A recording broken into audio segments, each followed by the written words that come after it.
Oh, I thought you meant 3 levels. Okay.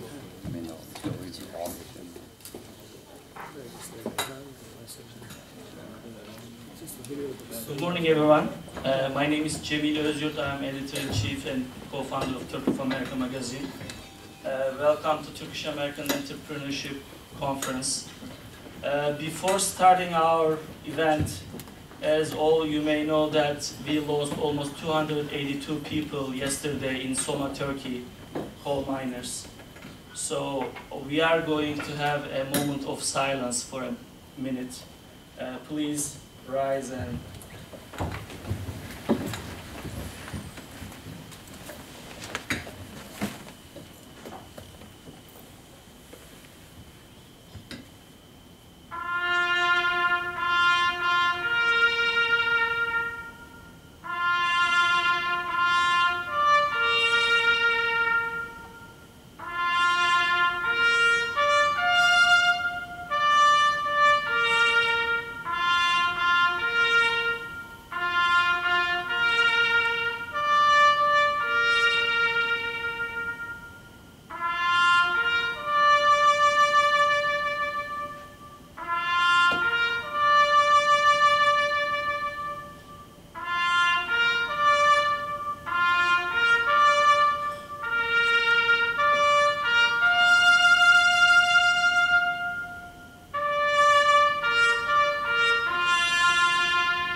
thank you. Our thoughts and prayers are with the miners. And also, yesterday we got some phone calls, emails to cancel this event. So we thought that it might be better to have you here. Maybe you support the families over there, because we're going to have a campaign. The Turkish Philanthropy Fund has a campaign for the families and victims. And Şenay Ataselim here with us. She's going to give you a little information about the campaign. If you donate, contribute, it helps the families and victims.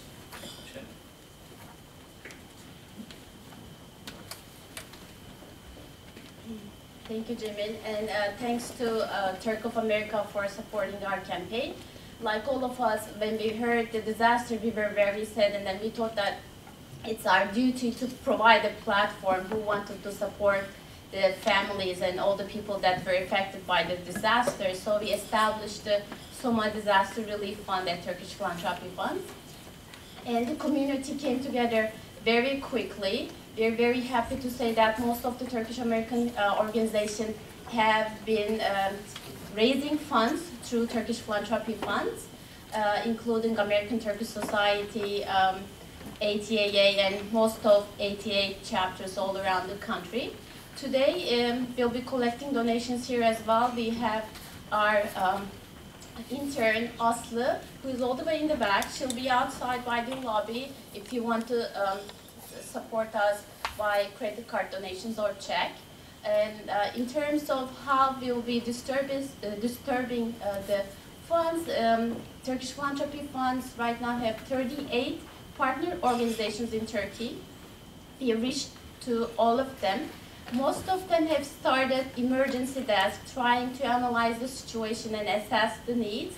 So we're in contact with them, trying to understand who will be doing what, but most of the funds will be supporting the families of the miners who have lost their lives. So thank you again, Turkish-American, for giving us this platform and supporting the campaign. Thank you, Şenay. Honorable Consul General of Macedonia, Goce Krajanov, with us today. Thank you so much for being with us. I would like to thank the Vakıf Bank and Herrick Feinstein. Vakıf Bank is the sponsor of this event, and also Herrick. I would like to thank to Larry K. Barbaros and Michael McMahon, who is not with us right now. And without their support, we couldn't have done it today. And I'm just going to give you information why we are having this event, 2-3 minutes little presentation. Later on, my partner Cüneyt is going to have the other presentation. After that, we're going to start with Mr. Haldun Tashman. He's going to be first speaker. And I'm just going to start my presentation.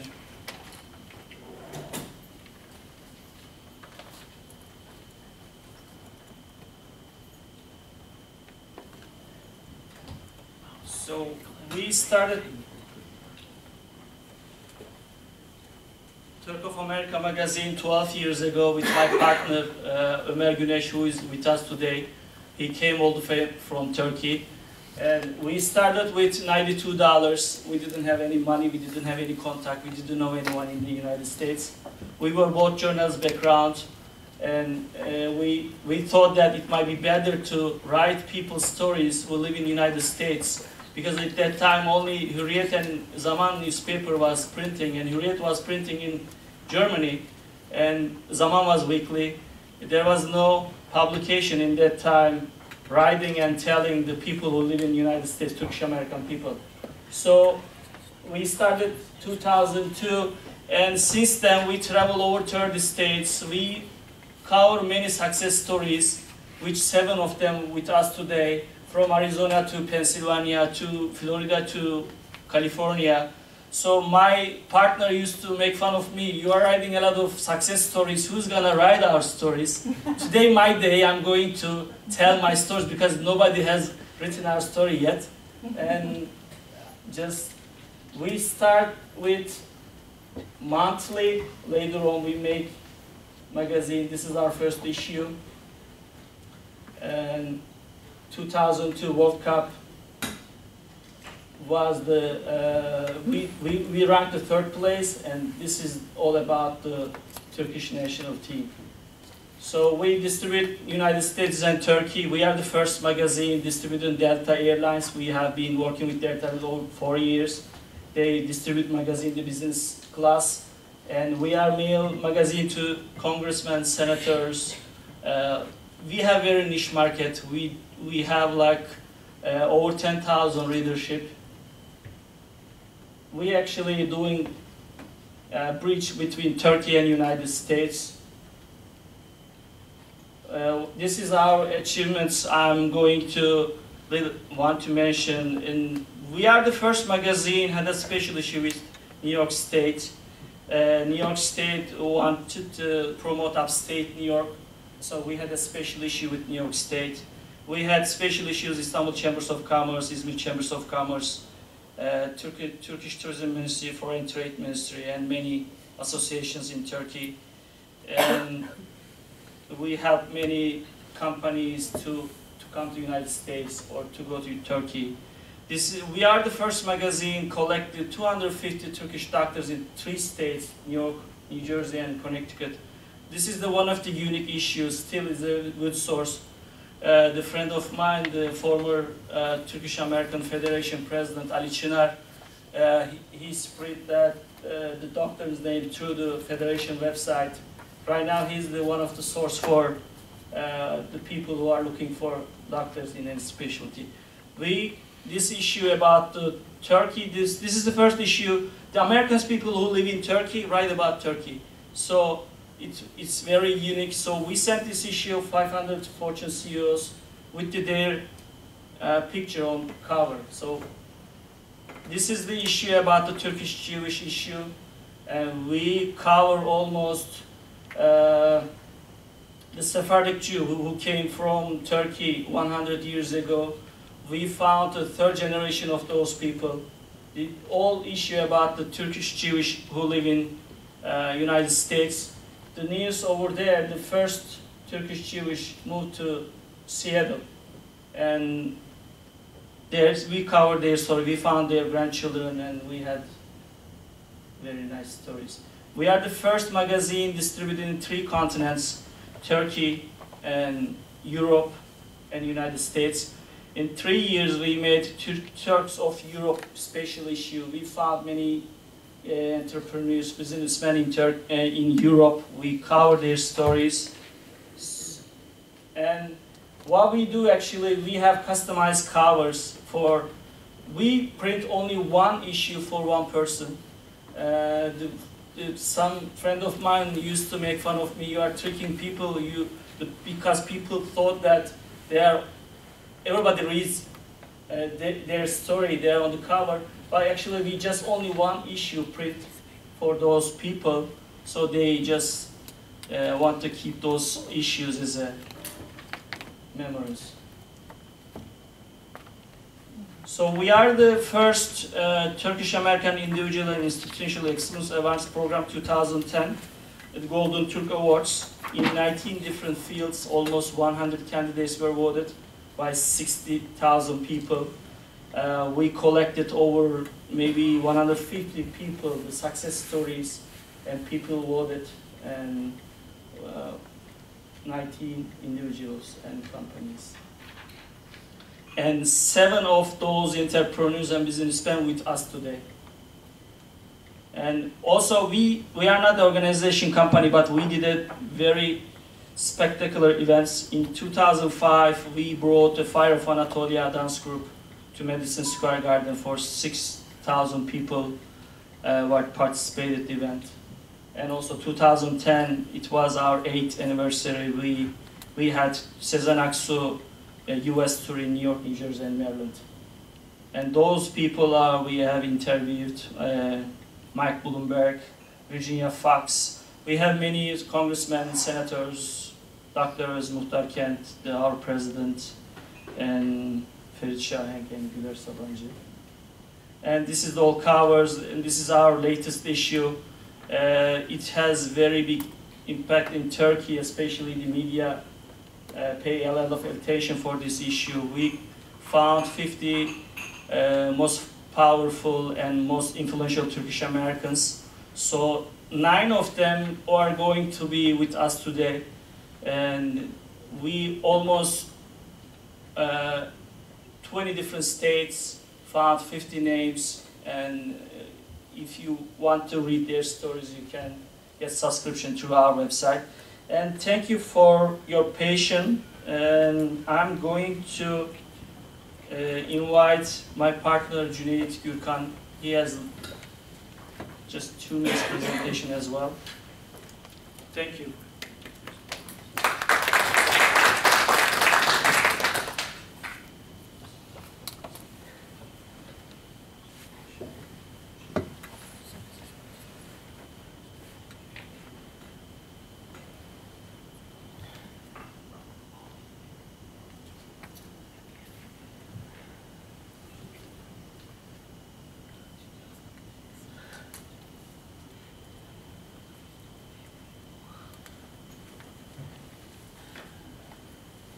Merhaba. Hi, I'm Cüneyt Gürkan. I'm with Team of America, Honorable Consul General of Macedonia and distinguished guests. Thank you for being here. Team of America is a consulting company, and we focus on Turkey. 80–90% of our business involves Turkish companies and Turkish government agencies that want to explore their potential in the United States. So we kind of give them full service of business-to-business relations in the United States. Recently we started also focusing on CIS countries, former Russian countries like Russia, Kazakhstan, Kyrgyzstan, Moldova, Tajikistan, Uzbekistan, Turkmenistan, and Georgia. We see a great potential in terms of exploring that region. We believe they are underrepresented in the United States, so we want to help them. Our company is a small and young group of people, 18 people nationwide, and we work with a lot of professional help if needed in different states. We focus on international businesses, trade shows, B2B connections, conferences like this one, marketing events, and travel arrangements. We give them a turnkey project from airport to airport, including everything that they want to do and explore.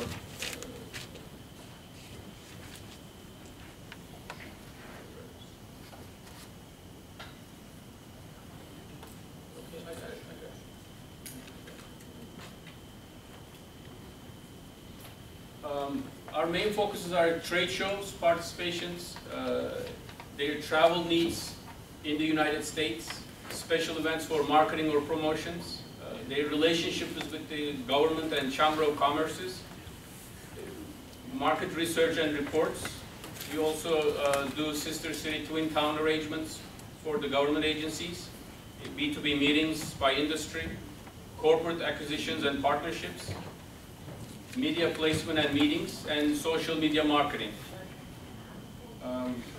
Here, as you can see, a sample program which starts from day one.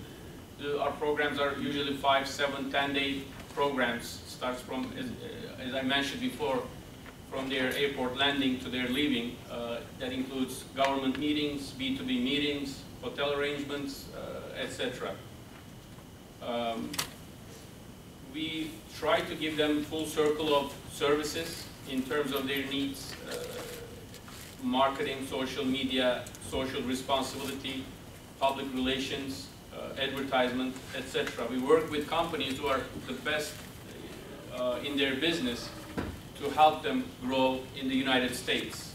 We cannot obviously give all these services ourselves, but we find them the best partner in the United States. Every company that we work with in terms of their industry are in the top 5 United States-wise, and also obviously if they're in the top 5 in the United States, they're also either top 5 or top 10 in the world.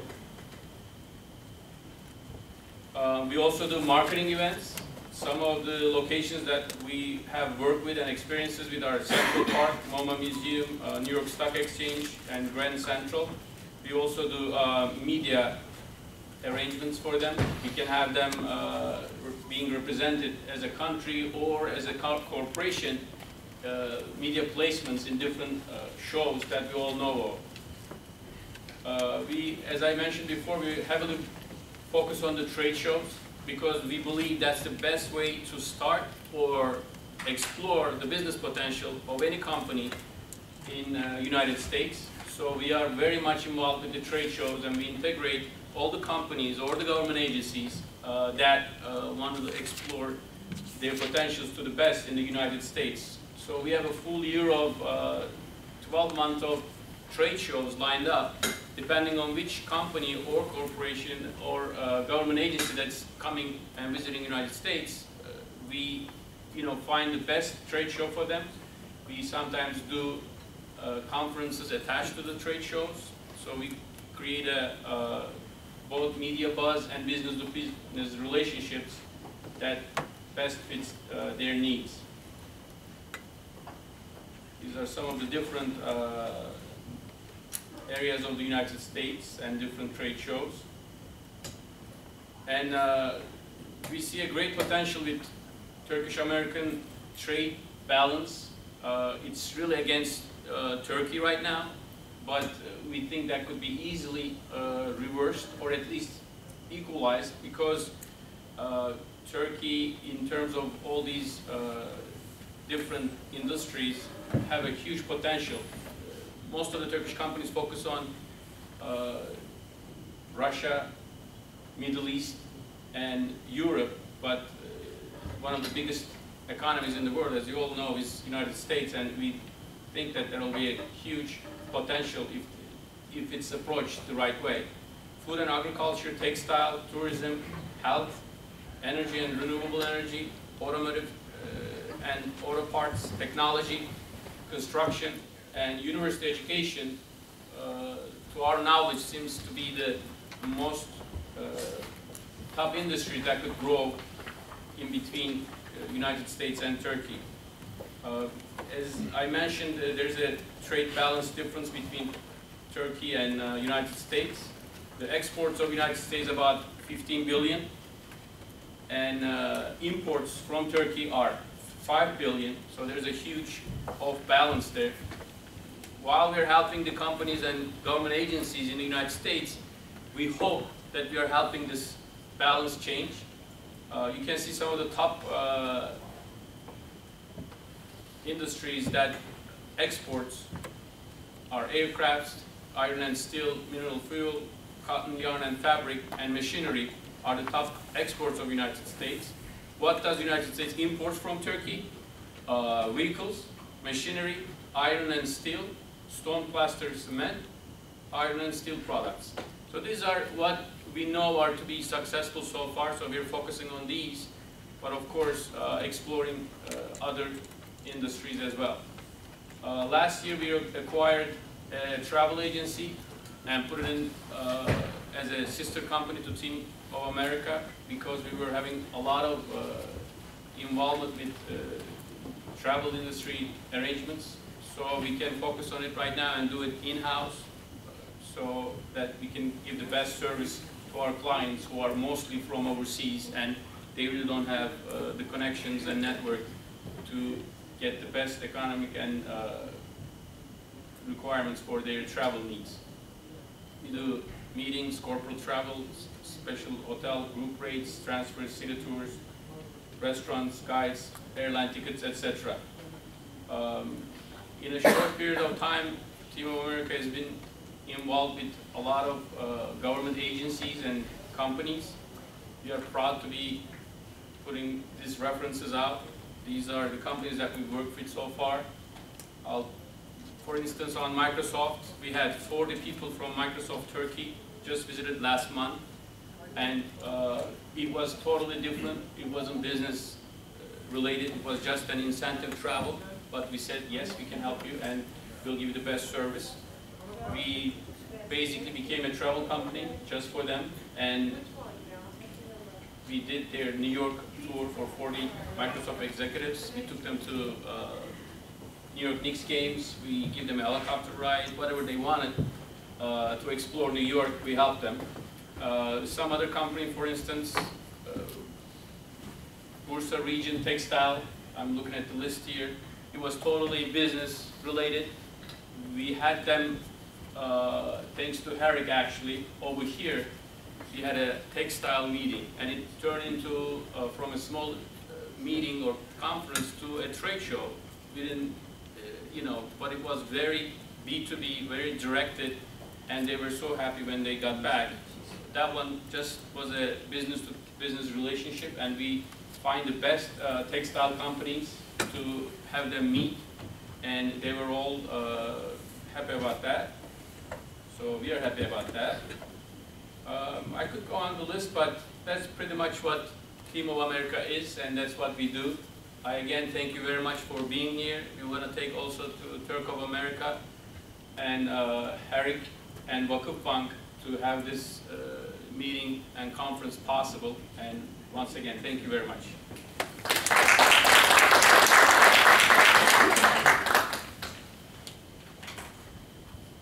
And I think Ekmel Anda is with us right now. Yes, okay. Let's invite Herrick representative Barbaros Karamet with us right now. He's going to talk about Herrick, who opened their doors to us and supported this event. And Herrick is being a great asset both to Turkish corporations and government.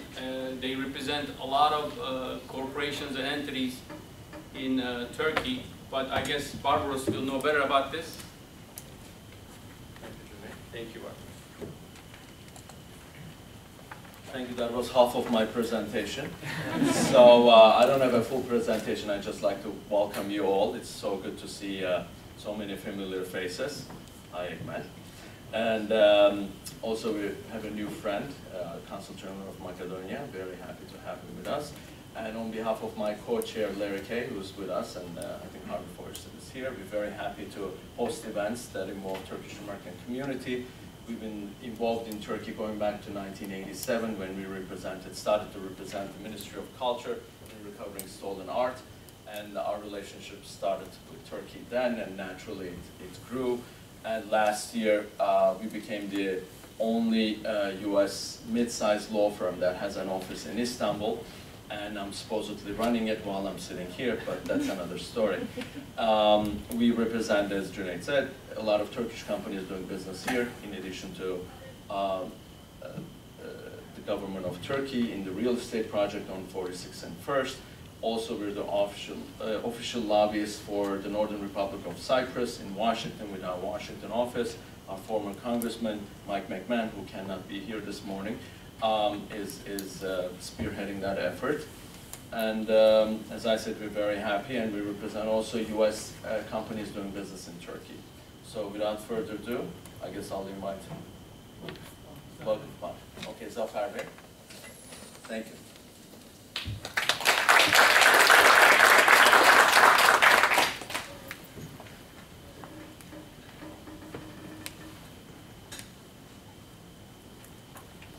Honorable members of Turkish Consul General, Honorable Consulate General of Macedonia, valuable officers of the Turk of America magazine and Herrick law firm, distinguished members of the Turkish-American business community in the United States, and their guests.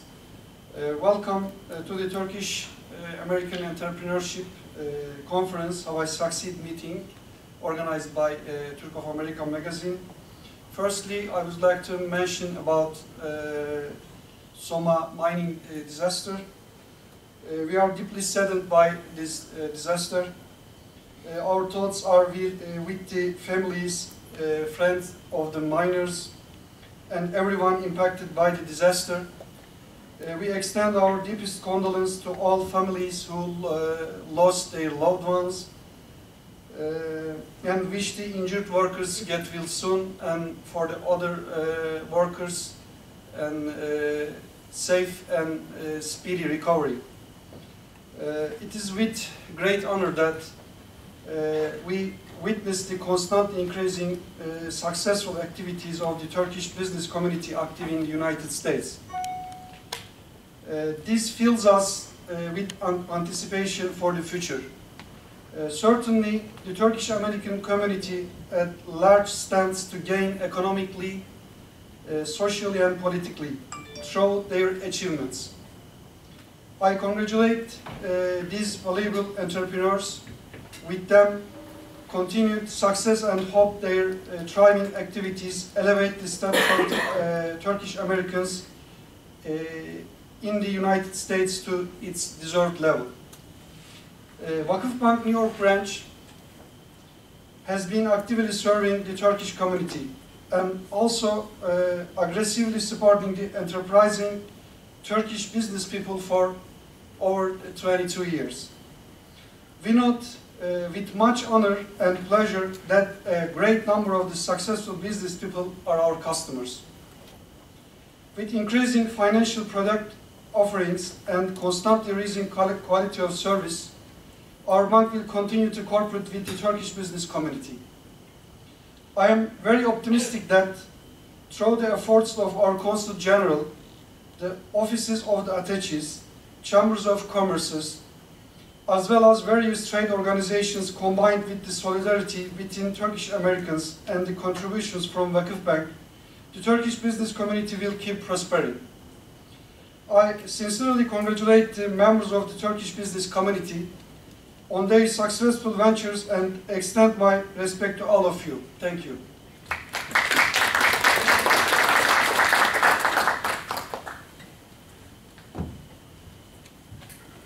Thank you, Vakıfbank team. They're all here, so if you want to open an account, you can just visit the desk over there. Right now, I'm going to introduce. If I can get off the screen. I am 40 plus years old, and I'm just going to say one sentence. I'm proud and honored to call him Abi. Through the years, he became, as so many people, one of my Abis in life. all I could say is, through these 40 plus years, he is one of the best human beings I've ever known and met. Ekmel on that.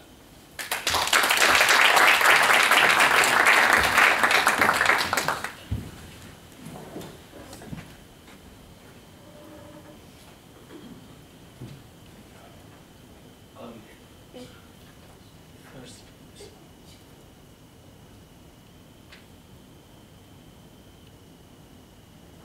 We'll have a brief video.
brief video about unique settings of New York, one of Ekmel Anda's corporations, and here is Ekmel Anda. Good morning, ladies and gentlemen. Please don't try this at home. This is a very, this seems very simple in here, but it's not that simple. My name is Ekmel Anda. I'm an honor to be here. I'd like to thank Turkish-American, Kemal, Junaid, and the team of America to host this event, and also Herrick to have us in here. Thank you, Barbaros. And by the way, Engin says hi to you, and he doesn't say good things about you. That's what he just texted me. As you guys see, I'm a jeweler. I manufacture jewelry. I'll tell you shortly my very simple life story. Born 1967 in Turkey, Istanbul. After finishing high school, started college in Istanbul University, economics, and I don't know why. I had to drop out the third year, 1989, and decided to be an immigrant to the United States. And just like a regular immigrant, I came. Actually, I was not an immigrant. I came here with a tourist visa. I was an illegal alien after 6 months. And after being an illegal alien between 89 and 94, I hit the green card lottery in 94, and I became a resident in this country. But meanwhile, back then when I came here, life was much easier, and it was the land of opportunities. I was able to obtain a social security card, my driver's license. I was able to open a bank account. So I was treated like an American citizen. I was able to open up my own business after 2 or 3 years. I came just like an illegal alien. I pumped gas for the first year. Second year, I was extremely lucky to find a job in a bookstore, which I was not a very good student, but I had the chance in the bookstore to read about 4,000 books in 1 year. They were all comic books, Superman and Batman. And I have a great collection of it. And so after working at the bookstore, my boss was a Turkish guy, and his brother, older brother, was a jeweler. And because of my high school, I, spoke English, so he asked me to help him out at the weekends at his jewelry store. I said, okay. So I went to Woodbridge Jewelry Exchange, to his jewelry store, for about 2 or 3 months to help him out at the weekends, as I was working at the bookstore. Then he basically forced me to open up my own store. And with no money, basically, with some credit, about $10,000, $20,000 credit, I opened up my first retail store. And I was good at sales. I was a person's person. So I was successful in my first couple of years. Then I had a chance to open up a bigger store in the same place. And in 1991, 1993, I was extremely lucky. The largest jewelry store in the jewelry exchange in Woodbridge was for sale. And it was owned by 2 Persian guys, and they were very successful, and they started a great business. And they put their store up for sale in 1993. And I had no money. I had maybe $20,000, $25,000 in my name. I was asking for $500,000 for a store. So everybody was going and making them offers, $300,000, $400,000. They were giving them 75 cents on the dollar. I went up to the guy, his name was Maurice, and I said, Maurice, I'd like to buy your store, but I have no money. But I promise you I'll pay you $500,000, whatever you're asking for, if you give me time. I said, if you're telling me you're doing so much business, and I'll be able to maintain the same amount of business, if I maintain it, I'll be able to pay you in about 1.5 years, 2 years, what I owe you. And he was a Jewish guy from Iran, and he says, Mel, I grew up with Muslim guys in Iran. And he says, all my friends were Muslim. He says, I do trust Muslim people. And he says, I'll give you my store. And he says, I accept your role. I said, I have nothing but a handshake that I can give you. I cannot sign a paper because I got nothing under my name. So we shook hands, and in 1993, being the smallest guy in the jewelry exchange, in a very small store, all of a sudden I became the largest jeweler in the Woodbridge Jewelry Exchange.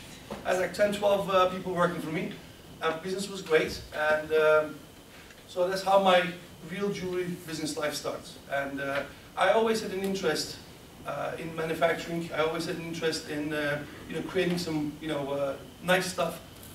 Even if it was a piece of wood, I like to play with that wood and make some stuff out of it. Anyway, so I started creating some nice piece of jewelry, and instead of what Maurice said as a customer in your store, I had my 2 years experience in the jewelry exchange, So I started building my clientele in Woodbridge Jewelry Exchange. And I see that being honest and giving the customer more than what they expect was the key to success in a retail business. So I maintain a great amount of customers in the store and increasing every single day.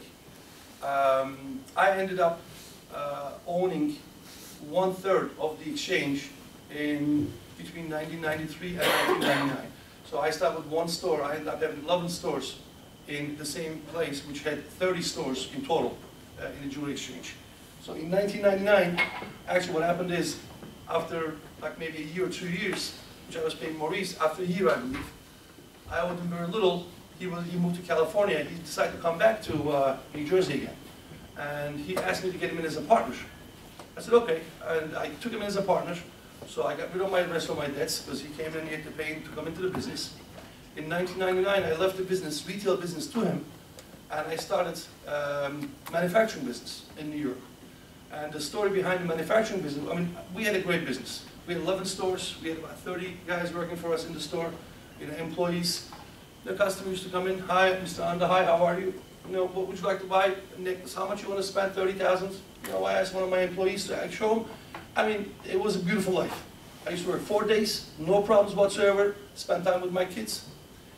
In 1999, I had a customer who wanted to buy an engagement from me, $20,000 engagement, in a plain setting, which is about worth $100, but a $20,000 diamonds in the middle. And in my store, I had the ring in yellow gold, and the customer wanted the ring in white gold. So I said, okay, and the guy needed the ring the next day. Let's say it's Monday, he says, I want this ring, can I have it Tuesday night? I said, absolutely, why not? So I come to New York, I go to some of the manufacturers and wholesalers, I said, could you make me this ring in white gold for the next day? The process which you've seen here, we show some molds, some waxes. The process is, you have a mold of each ring, and then we have a wax machine, we shoot the wax in the mold, the ring comes out in wax, then we use some trees in there which bunch of wax on them, so we put them in casting. In the evening, the next morning, the casting comes out. So you polish it and finish it the next day. So I went to 2-3 manufacturers, one says a week, one says 10 days. I couldn't find a manufacturer who's going to cast the ring for me for the next day. And I ended up losing a $20,000 sale. The manufacturer, which I was only, trying to buy a ring for $100, which most probably was making $20 on the ring, I realized that the $20 didn't make any sense for him to, bust his chops to try to make the ring for the next day, but he did not think that I'll be losing a couple $1,000 on a $20,000 sale. So, in 1999, it was in September, I decided to come to New York and start manufacturing wholesale and start delivering the orders in 24 hours. And I thought about the system, how it could be done. It was manpower. Instead of having 2 people, if you have 4 people, you'll be able to do it. And I also thought, instead of losing $2,000 profit on a $20,000 ring, I am willing to pay $200 on a $100 ring. Because on one hand I'm making $2,000, on one hand I'm losing $100, so I'm up $1,900. I figured there'll be a lot of people in our industry which will think the same exact way like me, which are the retail stores. So in 1999 September, I started manufacturing and wholesaling and told people, if you're in New York, you place an order with me on a Monday night by 5 o'clock, you'll have your ring the next morning, 9 o'clock. And if you're out of state, I'll ship the ring out to you in 48 hours. And that was a huge hit. And I came up with my first catalog, it was about 250 pages. And I didn't believe in salespeople. Back then, there was about 45,000 retail jewelers in the country, which right now it's about 22,000 retail jewelers. So I came up with my first catalog, which had about 4,000 styles in it, and it was about 250 pages. There was only castings. When I say casting, it was only the blank ring. I did not set the stone, I did not finish anything, I was just selling blank rings. The jeweler would receive it, polish it, set the stones, and deliver it to their customers. So I sent out my first catalog to 50,000 jewelers in the country by FedEx. The catalog cost me maybe $500,000. Shipping cost me $500,000, $10 a catalog. But in 1 month, I got a huge response. I was pulling people off the street to answer the phones that are coming in from customers, asking about the rings, asking about how I can get it. So we were 3 people, 4 people, all of a sudden we became 15 people, 20 people. Between 99 and 2003, where were we in 2013? Yeah, 2003, I moved into a bigger place on 46th Street in Manhattan. And I was right in the heart of Manhattan. And in 2003, it was the time all the manufacturers, jewelry manufacturers, were moving to China. And people thought I'm crazy because my costs were high. If Chinese merchandise or merchandise comes from China, if they manufacture it for $100, I used to manufacture $150. They thought I'm gonna go out of business, and I'm crazy. So everybody moved out. Most of my competition were moving out to China when I opened up on 46th Street between 6th and 7th Avenue, my first factory, which was 5,000 square feet. And 47, I took over about 80% of the 47th Street business, which there's about 10,000 jewels in there, in a matter of 1 year. And it was a huge success.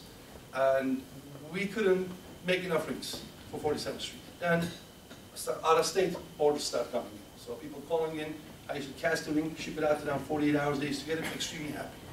So in a couple of years, in 2005, 2006, I started getting requests from the customers, you know, you're doing a great job, but can you deal with the same rings with diamonds set in the ring? So it's a total different process. You have to really do like the polishing and the setting stones, and it's a total, so okay. I think right now in 2014, 2007, my space was not enough on 46th Street. I think it was in 2006, I took a couple of floors, 5,000 square feet. Then in 2007, I moved to Long Island City. That was a great program, which makes this country why it's so successful. There's a program in Long Island City called REAP. They were requesting manufacturing companies that are located in Manhattan to come to Long Island City. They had that program called REAP, which is for 7 years. Basically, per employee, they were giving you $3,000. They give you tax benefits. They give you 50% of your electricity, 50% of your gas bill. So they were basically giving me like $200,000 to $300,000 a year when I moved to Long Island City, which helped us tremendously, which was equal to my rent in Long Island City. So I had a 32,000 square foot space now versus 10,000 in 47th Street, and it was rent free. And you know, all my electric and gas was free, almost free. So it was great, 6-7 years. When I moved to 40 Long Island City, obviously we came up with 2-3 more catalogs. I came up with a catalog about 900 pages, which was the largest jewelry catalog that was ever done in the States. And I shipped it out to the customers with 50,000 or 60,000 styles in the catalog. And because of the request from the customers, it was all finished with diamonds. So I place an order on a Monday night for a ring that's finished with diamonds, set stones, everything is done. I finish it for Tuesday night, ship it out to you Wednesday morning, you receive it 9 o'clock. So customers are extremely happy. Right now, the retail jewelry market from 50,000 jewelers went down to about 22,000, 23,000 jewelers in the country. I sell to about 14,000. And I only do bridal jewelry. I only do wedding bands and engagements. Yes, I have some earrings and necklaces and bracelets and stuff, but 99% of my business is bridal. Because in a retail store, that was my biggest advantage. I knew the retail business. I knew what the needs of a retail jeweler is. When retail jeweler needs, just like what I did, a ring to sell a $20,000 stone, it was not important the extra $100 or extra $50. So because I know what the retailer needs, I geared up towards the retailers, what they need, what their needs are, and when they pick up the phone. Another thing what I did is I did not hire anybody except the bench jewelers from the jewelry industry. Whoever I hired, my customer service, my wax department, whatever, in other departments besides the manufacturing, I hired all students, and kids have no knowledge of jewelry. And I taught them the way I want to teach them. And I picked up a kid from a restaurant, a Turkish restaurant. His name is Turu. And this kid was a dentist. He finished college in Turkey. And he came here for his, to continue his education. He realized that he can't, it's too expensive. And he's not, eligible to go to school because of his, legal situation. and he started working at a restaurant. And somebody told me that he's a great kid, he's a very smart kid. So I called him. I said, what do you make? He said, I make $6, $7 an hour. So I'll give you $10 an hour. Come work with me. So the kid started with me as a runner. Now he is, after 7, 8 years now, 9 years maybe now, he runs my diamond department. He buys about $20, $30 million of stones every single year.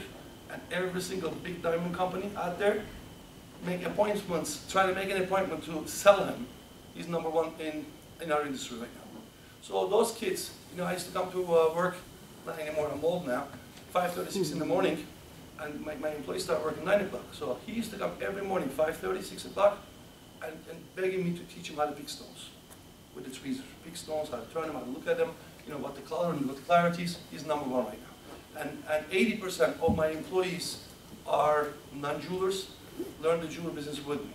That's another key that we are successful, because they have the passion. They work in it's their own business, because they learn the business from scratch. And they don't try to bring other ideas from other companies which they learned wrong or right to my company. So we went with our way. So our motto was, we will work for the retail jewelers. And it became a huge success. Now, as I said, I sell about 70% of the retailers in the country. Then online business starts. We have Blue Niles, we have James Allen's, a bunch of retailers that with e-tailers on the internet. And obviously, customers, they go in and they look at a ring and they pick a ring from a picture online. And they're very excited to touch that ring, to feel that ring, and they get that ring and put that ring on, or whatever, earring, whatever it is. When they place an order, they want their ring yesterday. Not tomorrow, not in 2 days, yesterday. And, guys are excited to get engaged. So they want to get the ring as quick as possible. So this was a huge competition in between e-tailers.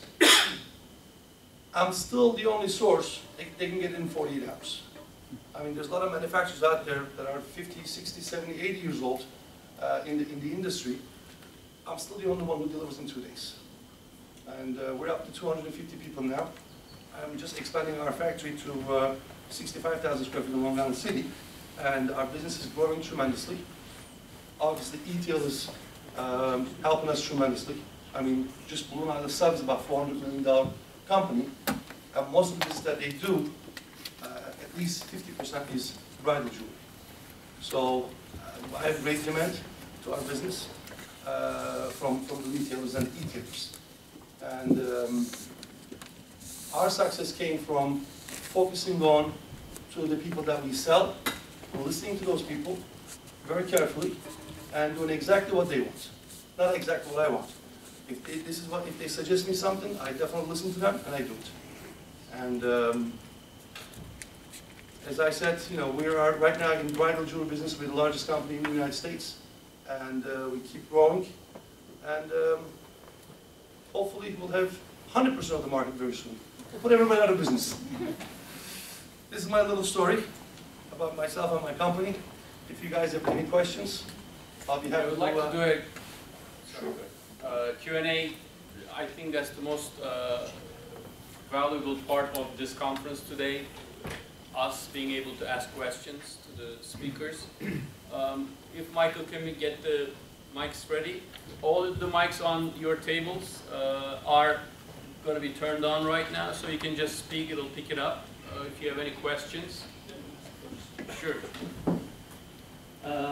Have you ever considered going back to Turkey? Have you ever given up for something and you said, okay, I cannot do it anymore, it's time to go back to Turkey? When you come the first years of it and you were pumping gas, working the bookstore, have you ever given up for anything?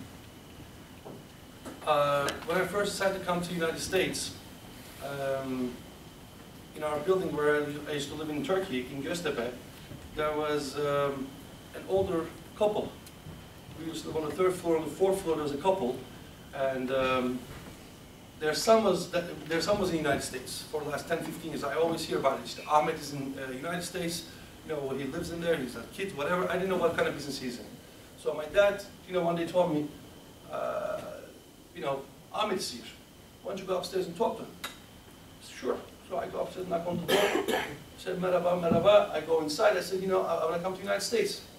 And, you know, just tell me a little about the United States. I always, you know, watch it on TV, the movies and all that stuff. He said, okay. So we sit down, we talk. At one point I said, what do you do? Meanwhile, when we're talking, I'm trying to understand what he's saying because he's speaking Turkish, but he's just inserting some English words, just like we all do in here, in our languages.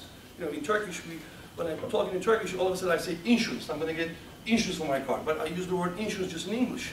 I use a bunch of different words and I just insert them in Turkish sentences. So this guy was doing the same thing, but I never heard of it before. So I'm trying to catch up what he's trying to say. And finally I asked him, I said, what do you do? He says, gazeteci. Okay.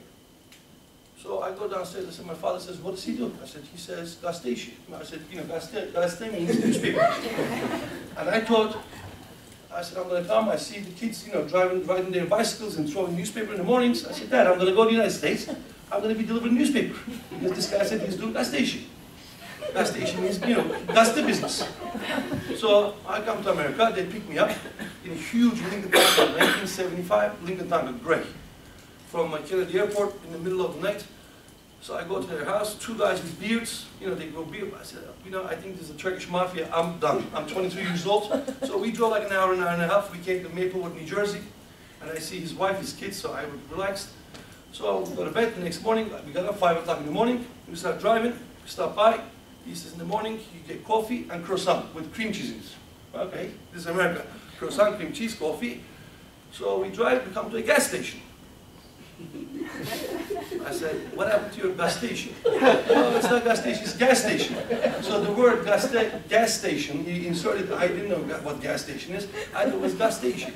So I thought I'm coming to the United States to deliver a newspaper, so I stopped pumping gas and changing tires at the gas station. My first friend was a guy named Erhan, and he went away from the ships. He started working at the same gas station like a couple months before I do, so we became good friends.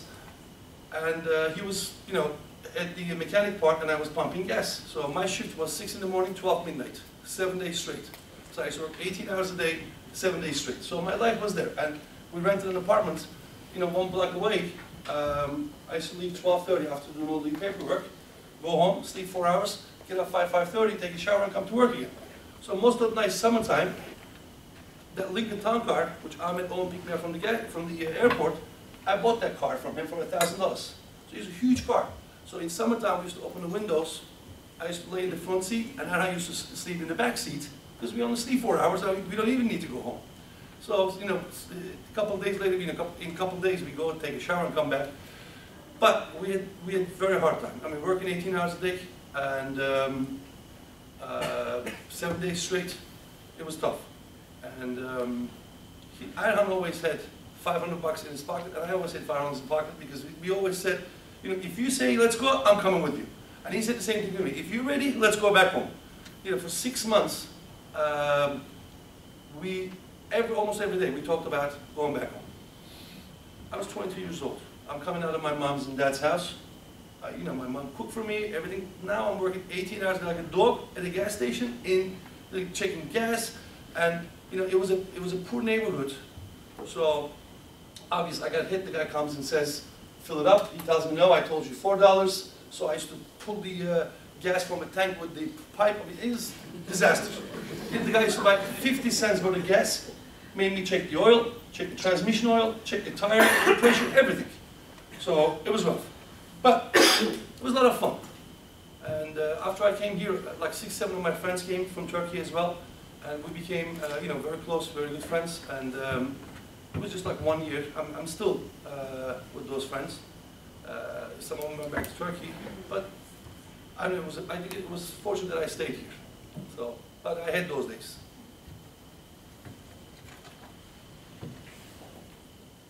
And ladies first. And he's a friend of mine from high school as well. Here you go.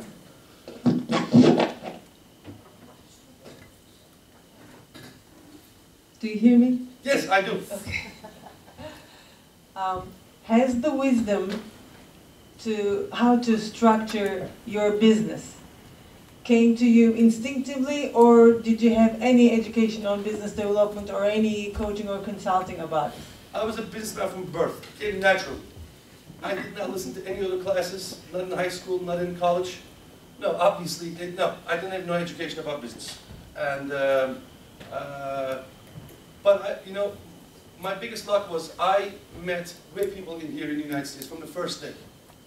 I met, I think it was like my second or the third day that I was in the States pumping gas at the gas station. I met a gentleman, he was back then 65 years old. Now he's 90 years old. His name was Joseph Deirman. He was a Turkish-American guy.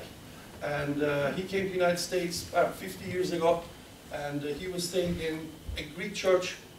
He was the caregiver of the church, and at the same time he was working at a ShopRite. And I met this guy. He all of a sudden became a mentor to me. And he was not a businessman, but I took him as a father figure, as a mentor, and every single time I took a step in business, I consulted with him. And to this date, you know, I'm married, 2 kids, you know, he's 90 years old, he's still with me. Before I take any decision, I always consult with him. Not that he knows, but he gives me his 2 cents, we sit down and discuss, and I feel very, very comfortable. But as far as education and business, no, I didn't have no education. But my education came through my employees. I still, before I make a decision, I listen to my employees. It's extremely important. You know, I do not walk into the wax room, I don't walk into the diamond department and say, okay, this is what we're going to do from now on. My first question is, what would you like to do? It's their department, it's their business, they make the decisions, and I okay it. And if I see something that I don't like with their decision or with their decision to take, I sit down and discuss with them, and we come to a conclusion. But 99% of the time, they're right, because they know their department, and I know their department. So, they educate me. Well, I was just going to make a quick comment about the coincidence that you came here thinking that you were going to become a gas station, and you ended up in a gas station. But as far as we know, we all know you have a newspaper now, and you're a gas station. Oh yeah! Actually, this week I have an article because it's going to be our first year of our newspaper, a Turkish newspaper, on the 18th. So I wrote an article about that as well. Mr. Aldo, what's your goal except the jewelry business? Retire. I know. Relax. What else do you think you can do? I mean, as you know, besides the jewelry business, I own multiple other businesses. As I said, I like manufacturing. About 7-8 years ago, somehow I got involved in the aluminum extrusion business, and I own an aluminum extrusion factory in New Jersey, which we manufacture aluminum up to a certain, like a 6-inch sheets, and which they make doors, frames, whatever you can imagine, a bunch of other things. Besides that, I own a Turkish restaurant. I own a nightclub, a Turkish nightclub in the city, which not a disco, but it's like live music every night, jazz music and all that stuff. And I own a junkyard. I own different businesses, and I like to keep myself busy, and I like to get involved with different businesses, and I guess it keeps me going. And I'm looking for stress. I crave stress.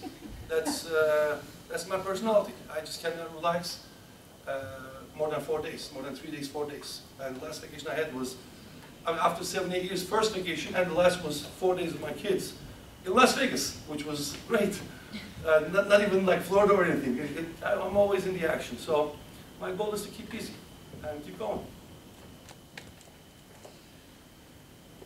Yes, sir. I think you can hear me, right? Okay. Yes. It's very nice to meet you again in the Meet organization again. My question is, for the unique settings, what is the best way to advertise? You have great products, and let's say you have a company that you have a really great service, customer service, but you need to advertise your business. Then there are many different channels to advertise your business, like social channels, taking place on magazines. And what is your target audience is much more same with my target audience. Let's say our small business, and that's why I'm asking you this question to determine what is the best way to advertise a new business. How do you reach the target audience? I still believe in printed material. You know, yes, social media is great, internet is great, Facebook and all that stuff is great, but I believe in print material. That's why every year I print out 2 catalogs and send it out to my customers. And that cost me over $1 million with the shipping and reaching out and printing that catalog. I don't believe in salespeople. I'm the only company in the States, my size or bigger, doesn't matter, doesn't have a sales team. I do not have a sales team on the road. Every other company like my size would have at least 40, 50 salespeople that's on the road in every single state of this country. I don't have it. I don't believe it. I don't believe in someone taking merchandise or samples and going in. I do believe in shows, which I do about 6, 7 shows throughout the country to interact with people. But my biggest, I did something very, very different to change the entire industry. And so it's heard by all the jewelers. So it was like self-advertising. You know, shows help me tremendously, which, you know, we don't sell much at the shows, but we meet the customers, we greet the customers, we sit down, we talk to them, we take them out to dinner. Like you saw, we do some conferences at the shows, and I, you know, tell the jewelers to my story, and I wrote in a couple of jewelry magazines about our story, which, you know, interests people. People like to hear stories. So you have to go out to them with different stories, different things that you're doing that differentiates you from other companies that are doing the same exact business with you. I don't know what you're doing, what kind of business you're in. Actually, my wife is a muralist. She does baby murals to the new, let's say. I wish I knew what that means. Mural is a wall art. Wall art, okay. Yeah, wall art. So target, you know, customer is the, let's say, the couples who had a new baby, or who has teenagers, maximum 10, 7 years old. So we try to take place in Google, and also we gave some advertising on Facebook, but I realized that it's not working that the way that I want. So then you think about some other businesses to partner up with that are also going after the newborn kids, or 5 to 7-year-old kids, or 5 to 10-year-old kids. Partnerships. I mean, I did a lot of partnership with different companies, especially some companies that are doing web pages for retail jewelers. And you know, there's a lot of companies out there that are preparing web pages for jewelers. And you know, when I owned my retail store, I had 20, 30, 50 guys coming over to me and saying that I do the best web page for your company. But you know, in the wholesale, I had the customer base, so I partnered up with a company that is really good, that does web pages for retail stores, and so he benefited from me, and I benefit from him. I benefit financially, benefit as far as customer base. But partnering up with some companies that are, you know, that target that group of people, that definitely will help your business. Thank you. Yes, sir. Who designs your jewelry? I'm sorry? Who designs it? I design it. Don't I look like a person that can design it? No, actually, I have some great people that do designs, and I mean, you're very, very limited in the jewelry business, designing wise. I mean, there's a lot of crazy, you know, fancy stuff, and I only do basic. When I say basic, because fancy stuff is very trendy. Comes in 6 months, people see it on Sex and the City's Sarah Jessica Parker's neck. 6 months later, that jewelry is out. So by the time I sit down and design it and put it in my line and advertise it, it's almost out the door. So my stuff is basic bridal jewelry, which is 80% of the jewelry market, which that's what sells. You know, people when they get engaged with a plain setting or something with little diamonds on the side. After 4 or 5 years, they, you know, put a gun on their husband's head to change their setting and get a new wedding band, a 5-stone diamond engagement, wedding band or eternity band. So, yeah, we do design basic stuff, but you know, obviously we have some fancy stuff as well. I have a great team of people that do the 3D CAD design, which I proudly say that, which I have the largest and the strongest 3D design group of people that are working for my company. And we keep growing. As a matter of fact, I have a small school that we do teach newcomers with no experience, the 3D design, because this is the future of our business, my business, and every other business. So, you know, we say graphic design. Now it's the 3D design. That's the future of the business. So I have some great people doing the designs in my business, in my company.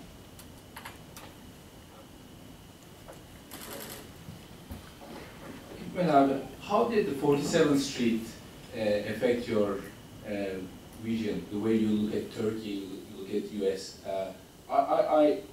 In my first week in New York, I happened to end up at 47th Street because I was working for a jeweler also, Goldash. We used to have an office here. And one thing I saw was all Armenian Turks having Beşiktaş 1915 picture of the team in the backyards, Jews, Muslims, all those cultures. It's like very cosmopolitan. So how did 47th Street life give you? What kind of feelings did you get when you first met that emporium of people? If you talk about like politically, the Armenians or the Jewish people or the Muslim people, culturally. Yeah, I mean, it really didn't matter for me. I mean, I come in, I do my business, and get out. And bottom line, whoever's on 47th Street or whoever's in the business, bottom line comes down to the money. And you do the business, you make your money and walk out. And if you give good service, you do not cheat people, you be honest with people and deliver them what they expect or more than what they expect, you become successful. And doesn't matter if it's Armenian or Jewish or what. Yes, obviously I was a newcomer into the business, and they try to stop you coming into that business. But we were determined to come in and make a change, and we did the change. And now they do respect us, and we do respect them. As long as there's respect both ways, there's no problem whatsoever. Okay, everyone says time to go. Enough is enough. Okay, guys, if you have any questions, thank you. I really appreciate for having me here.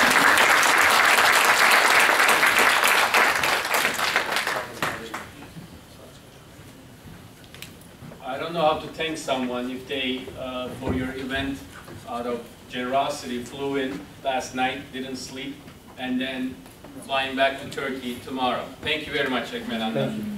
Our next speaker is Mr. Haldun Tashman. Is he outside right now, I guess? He's here. He's here? Okay, I'm so sorry. Okay.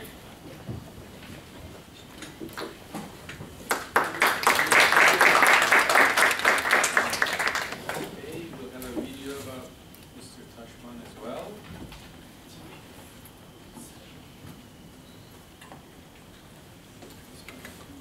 The true story of entrepreneurs is what we listened about, on the hardships, especially that part of it, I think is what makes entrepreneurs successful, is what I found out when I listened to their stories.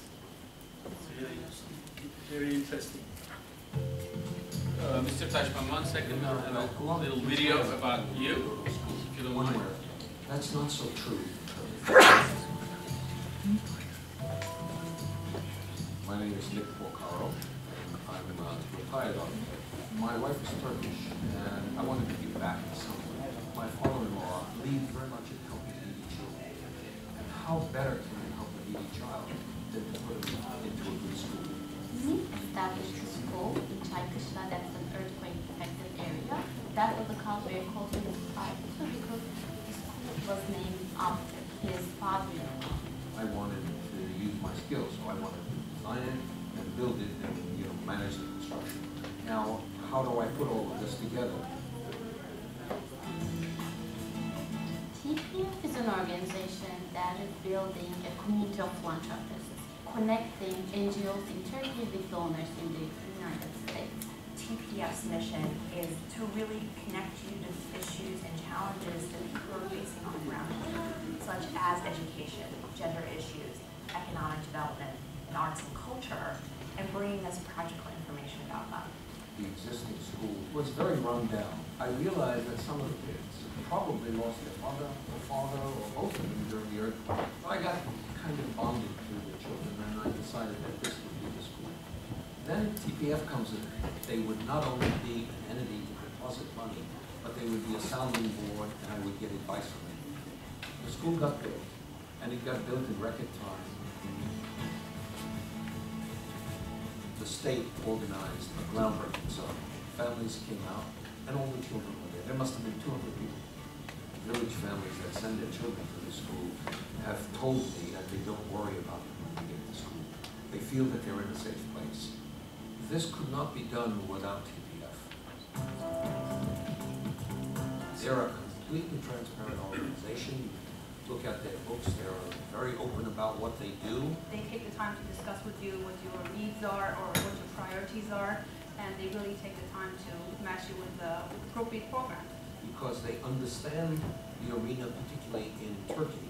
They understand what can be done, what can more easily be done, what was maybe more difficult to do. And they have a network of people that they can access. Philanthropy really used to be something that only the very rich did. And TPF has really created a network and a platform where you can give back regardless of who you are in incremental ways. I really think that TPF fosters the individual connections that you have with the community. You can be as involved as you want. It's about empowering individuals who are connected to Turkey and allowing them to be empowered to do something about it on their own. I never thought I would get so much bonded to these kids. All I know is that there's no greater reward personally to yourself by knowing that you've done something for someone else.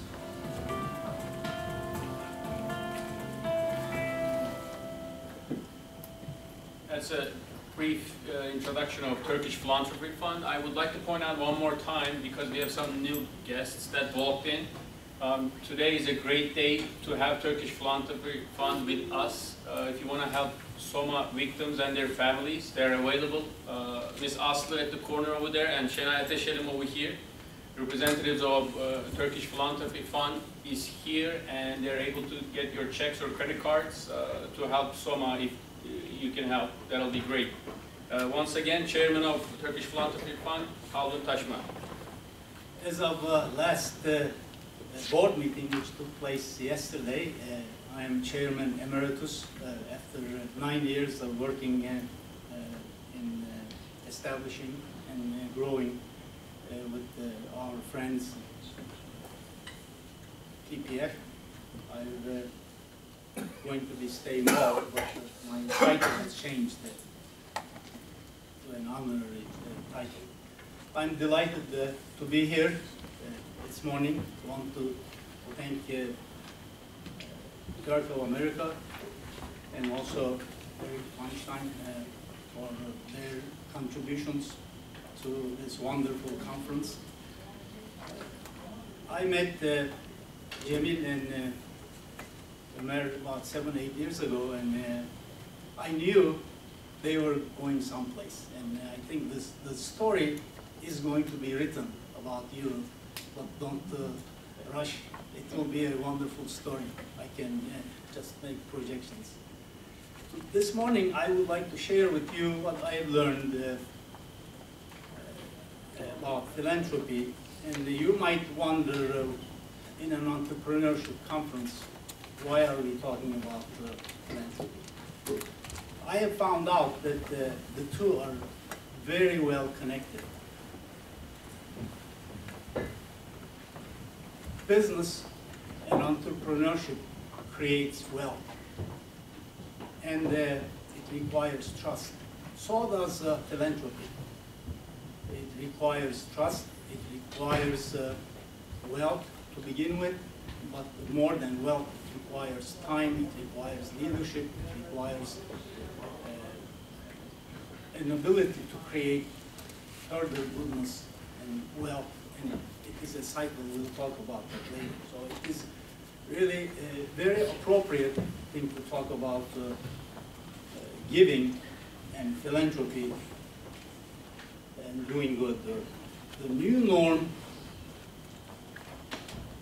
in social responsibility is a very good understanding that business and philanthropy goes hand in hand. I spent a good part of my life in business as a contract manufacturer, first starting in Phoenix, Arizona with my American partner. We grew, became a global company, servicing the best pharmaceuticals and medical device companies in the US and in Europe, and we went to China in electronics. And what we saw servicing companies like Johnson & Johnson or Novo Nordisk in Europe, more and more there is a triple bottom line objective. It isn't just economic.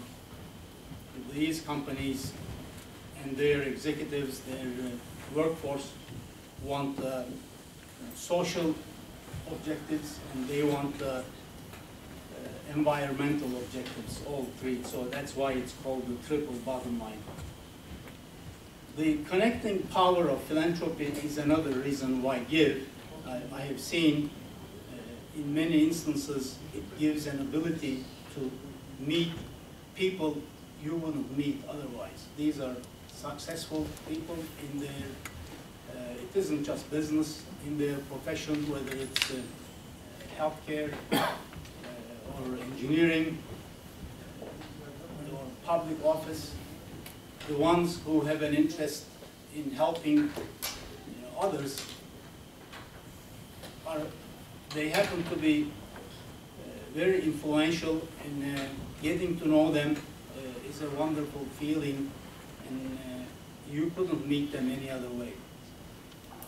And the last reason why give, I would say tax benefits. It is a huge incentive in the United States, especially. Not every country is like that. Turkey remains to have more steps that need to be done in this area of providing tax benefits to those who want to give. But it is a very potent area for people.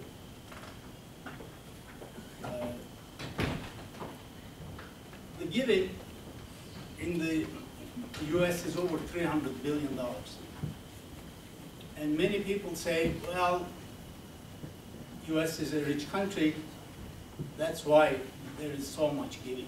And 75% of this is given by individuals, then come foundations and corporations. I happened to meet a presentation by a New York professor by the name of Claire Goldsberry. She wrote a book, and I wrote a copy with me about that it isn't so. That the US is rich because of the giving. She makes a really very good case that people came to the United States hundreds of years ago, and they established organizations, institutions like Harvard and Columbia and Princeton, because they had generosity. And generosity led to opportunity for those people with merit, with talent. And those people, because they got scholarships, they got help and resources from the generosity of other people, ended up having prosperity as they got older. And I think what we listened is a great story of Ekmel, because that's really good opportunity. Those people create wealth. And then that leads to gratitude at some point in their lives. And they become generous people. And Claire Goldberg, Claire's theory, which I happen to believe in, and then this cycle drives more and more economic accomplishments and richness and wealth. And that I'm an example, because I got to where I am with scholarships, and if it wasn't for the Fulbright scholarship, I wouldn't be in the United States, that kind of thing. And it led me to think and to say, what can I do to give back? So I'm personally a believer in this theory of giving cycles driving economic success. The aerospace industry, how penicillin was discovered, and this is all given examples of it in the book, that it is really a wonderful thing. And even today, I think it is possible to see examples of new business segments coming, disruptive accomplishments coming from philanthropic activities. Business creates jobs, and that is the ultimate form of philanthropy, I would like to add. The 250 people Ekmel has talked about, the multiplier effect in the economy and everything.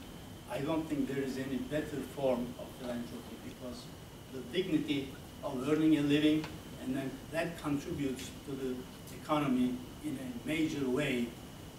So entrepreneurship and the value of this conference is very significant, and they tie hand in hand. The further reason as to why to give, there is an income inequality is more than poverty that hurts societies. I have been living, my wife and I, in Arizona for many years, since 1970s. In Arizona, this gap between the top 20% and the bottom 20% of the population is about 9.5, 10 times almost. In Northern European countries, it's like 4 times. In the United States and in Turkey, it's very similar. You will see in some of the graphs, if you can make this work, that this income gap causes lots of social problems. And philanthropy, the people who have an ability, and it is not just giving money, but it could be giving time, it helps to close this gap. In Arizona, the children that are coming from poor families is like 29%. In the United States, it's 20%. I don't know what it is in Turkey, but this gap, if they are really coming from a poverty-driven family, how are they going to have a chance to have a good education, to have a better life? It is a very rough road. And one of the statistics that sticks in my mind is like only 12% of people who are able to go to college from this bottom 20% group makes it through college. Only 12%. The rich, the families that come from the well-to-do families or middle class have a much better chance of doing well in life. So philanthropy tries to close this gap, and that's another reason this income gap, I think it will be helpful. Those are all the reasons I have learned over the years as to why to give. When we come to how to give, first of all, I think it requires this abundance mentality. Some people say, if I give, I'm going to have less, and that keeps them from being generous. But those other people in business or otherwise, if they have an abundance mentality, like when we heard the story, life story of Ekmel, he bought the business with nothing, and the other person who sold it, even though he didn't get cash, had this mentality that he believed in the ability to pay, and he got his money out of it. So it requires this abundance mentality. Otherwise, many people, whether they're billionaires or hundreds of millions of dollars in wealth, still don't like the idea of giving. So it's a very important part of mental state to feel that there is plenty in the world, and the more I give, the more will come to me. I think that's in Turkish we have a saying, "Ne ekersen onu biçersin." I think those are all part of one's belief system that has to be there before giving. So, if you give while you live, my initial plans very early on was to leave behind the wealth, some money that could be used for giving. And my wife and daughters said, "Dad, why don't you do this while you're alive? You can do a better job than we can." So they convinced me, and I am very thankful that they did that. Now I am a believer that no need to wait till one dies to do some good. I think it is much more effective. Plus, you grow personally, you meet different people, and you can adjust as you go along as to where to make that philanthropic investment. And then it requires not just giving money, but it requires time so that it is effective. I think giving strategically is very important, and giving tax efficiently is part of it. The community foundations is one way of giving. You know, some people organize, have their own private foundation. They have their company foundation. We started, my partner and I, having a company foundation initially that said that we were going to focus on the children of the employees and helping them get the college, pay for their college education. So it started growing from the inner circle, and we learned about how we can do this without being sucked into the administrative problems, and that's when we found out about community foundations. Community foundations started 100 years ago in Cleveland, and there are about 800 of them in the United States. It is very different than foundations in Turkey, even though the Turkish history of establishing foundations goes over 1,000 years ago. It was mostly wealthy individuals that established this foundation. The community foundation is a public foundation run by a board responsible to their community. Usually, like there is one in Arizona called Arizona Community Foundation, and I happen to be one of the trustees. It was started by some bankers 35 years ago with $300,000. Today, that has an endowment total 1,200 funds, mostly from families and businesses, $650 million. The largest community foundation is in Silicon Valley, $6 billion. The New York one, New York Community Trust, is in over $2 billion. So these focus on a state or a city, and they know the issues, the people, they get the funding. They are not fundraising organizations, but they help the donors achieve their objectives. So instead of establishing your own foundation, this is a wonderful way of giving, and it's been spreading around the world very fast. Altogether, I think it's 1,600 or 1,700 community foundations in the world. In Germany, there were 10 about 12 years ago when I first heard that, and now there is over 150.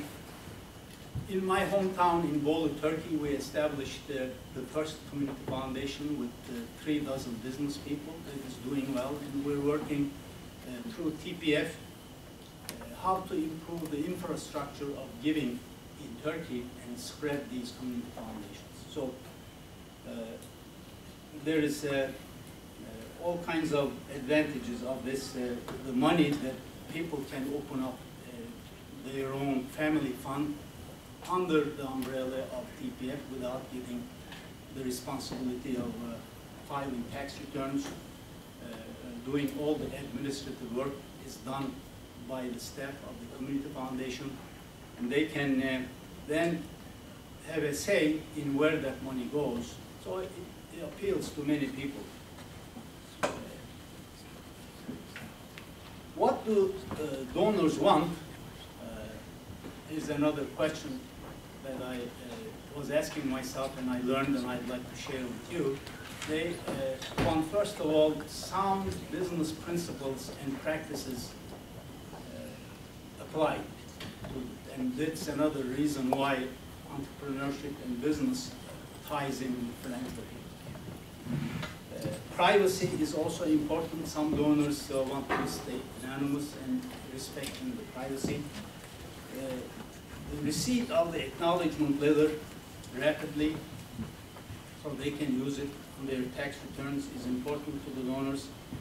They want to also deal with a foundation and organization that has reasonable administrative expenses. They don't want their money in a foundation that is mostly spent on administrative expenses.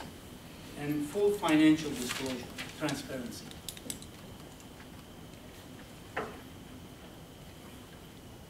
About 7 years ago, we established the TPF, with the belief that there is a Turkish-American community and friends of Turkey that might need a vehicle, a platform to help them achieve their objectives. And it has been a wonderful ride for those of us who believe in the feasibility of establishing TPF. And you saw the earlier video that today we have 17 million in total assets that has been raised in this 7 years. We have an endowment of $3.7 million. We have so far granted 12 million to Turkish and US profit organizations, non-profits. We have 19 donor advice funds and friends of funds that allow the donors to experience whatever area that they would like to support gives them that freedom. We have 15 founding partners that give their time and money towards the expenses and provide leadership. And we have representatives in different states. And TPF is growing and is open to other individuals because it's a public foundation. We're looking for making an impact and being strategic in the giving as opposed to a handout concept. That's what the old definition of charity is. We're looking at philanthropy to change people's lives if possible and do things that will be better for the future as opposed to just helping those who need help. And it just it's the same concept as rather than giving fish, teaching people how to fish, change the structure where people can have a better life and they make it happen themselves instead of just making grants. Some quick donor stories. One of the early people, a retired doctor who's now 93 years old, Dr. Rowe, and we have consent from them to talk about them. Otherwise, we don't talk about people for privacy reasons. He wanted to donate his real estate in the United States, and he wanted to go to students at Sabancı University in the form of scholarships, but he had conditions. We were able to satisfy many of the conditions, like I want to use the home for several more years during the summers, and the upkeep involved, and what if I need some money in my old age. So we are a very donor-centric organization, and we can find ways that allow people to make something work for them. So this took some time, but we were able to do it. The next one is Mr. Sabuncu, Sabuncu donated to Cerrahpaşa some equipment, and we were able to buy the equipment and send it to Cerrahpaşa. And different people have a different desire to do something. Like the next one, the loss of a wonderful wife and a mother. In their memory, establishing a fund and find partners that would have their memory live for a good cause. We did this Hisar Anadolu Destek Derneği, weaving kilims, and they provided the facility of one of the workshops for these young girls in Van. Ayla's books, instead of doing a birthday, where the traditional kind of birthday, one of the friends of TPF wanted to raise funds from their friends and send these books to thousands of children in different parts of Turkey. We're able to take advantage of this offer. We worked with many different foundations and organizations, and we find the right match for the intent that's desired. So this Ayla's books is another very successful and exciting example, and it inspired other people. I went to a school in the middle of Kayseri in the 1950s. It was an American boys' school, and we had a wonderful headmaster and his wife, Mr. and Mrs. Scott from Minnesota. And some of the class of 1959 were still good friends. We live in the United States, and we said, why don't we do something nice for the memory of Mr. and Mrs. Scott. They loved Turkey so much that they are buried in Istanbul, in Feriköy, in the Christian cemetery. So we thought, and we devised the plan and opened an account on the TPF, raised some funds, mostly from our friends in the United States. And in Tarsus American, starting with September, permanent endowment is in place to give to a girl student a full scholarship every year in perpetuity.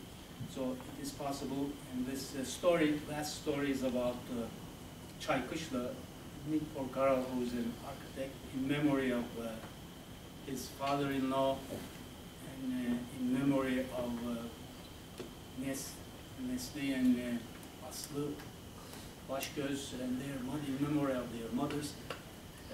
They have built a school in Adapazarı in record time. I think it cost about $750,000.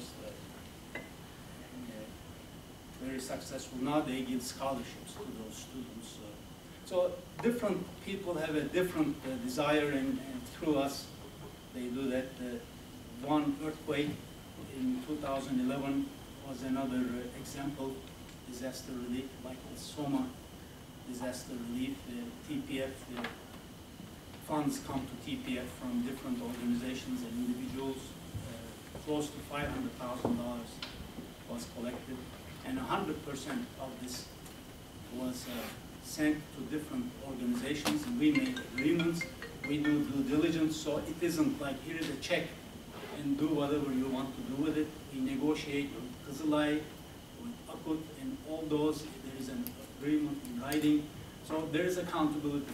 We apply the same principles we learned in business to this foundation, so that there is a very good track record of accountability. Because if we don't have trust in a foundation, you might as well go out of business, do nothing. And we're working very hard for being a transparent organization and doing things according to the law.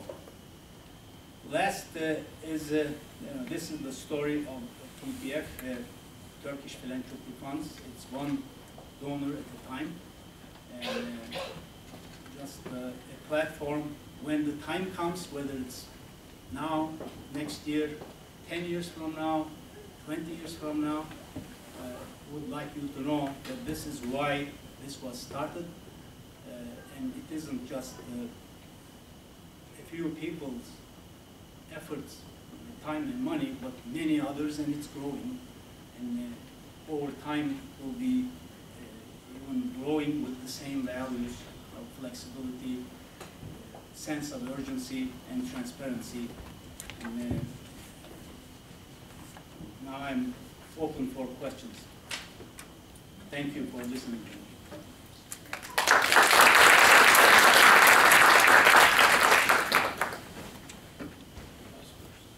How did you start giving back? How, in primary school in Vocelli, one of the teachers talked about some of the people in Turkey giving back, like İzzet Baysal in the story. So that was a very inspiring story for me when I was early on. But when I look back to answer your story, or your question, the first grade, when I was 6 years old, this primary school teacher said, we're going to collect some money today from the students. I want everybody to declare how much money they are going to bring in the afternoon from home. We will go home for lunch, and she was asking this question in the morning. So people started my last name being towards the end, with starting with A's, and people are saying, and this is, keep in mind, this is 1949. They're saying 5 kurush, it's not even a lira, 10 kurush, 2.5 kurush was in the currency at the time. So they were saying, declaring how much they're going to bring, and the teacher is writing down. There was one student by the name of Faik. I've never seen him since then. He said his father was well-to-do, I think. He said 1 lira. He had the highest amount. And knowing very little, when it was my turn, I said 2 liras. So I went to lunch and came back to my father. But my father that year had opened a retail store in the hometown, and the whole year, I think he made 500 lira. And I told him I needed 2 liras to take to the teacher. What for? For Kızılay. And how come? And I said, this is what I declared. He was very unhappy, and he didn't give the money to me. I waited there for half an hour, begging him, and then in the end he broke down and gave me the money. But I had to cry to get the money out of him. And I learned at that time that you can only give the money that you earn yourself. Otherwise, don't count on other people's money to be benevolent. I've never forgotten that experience of giving.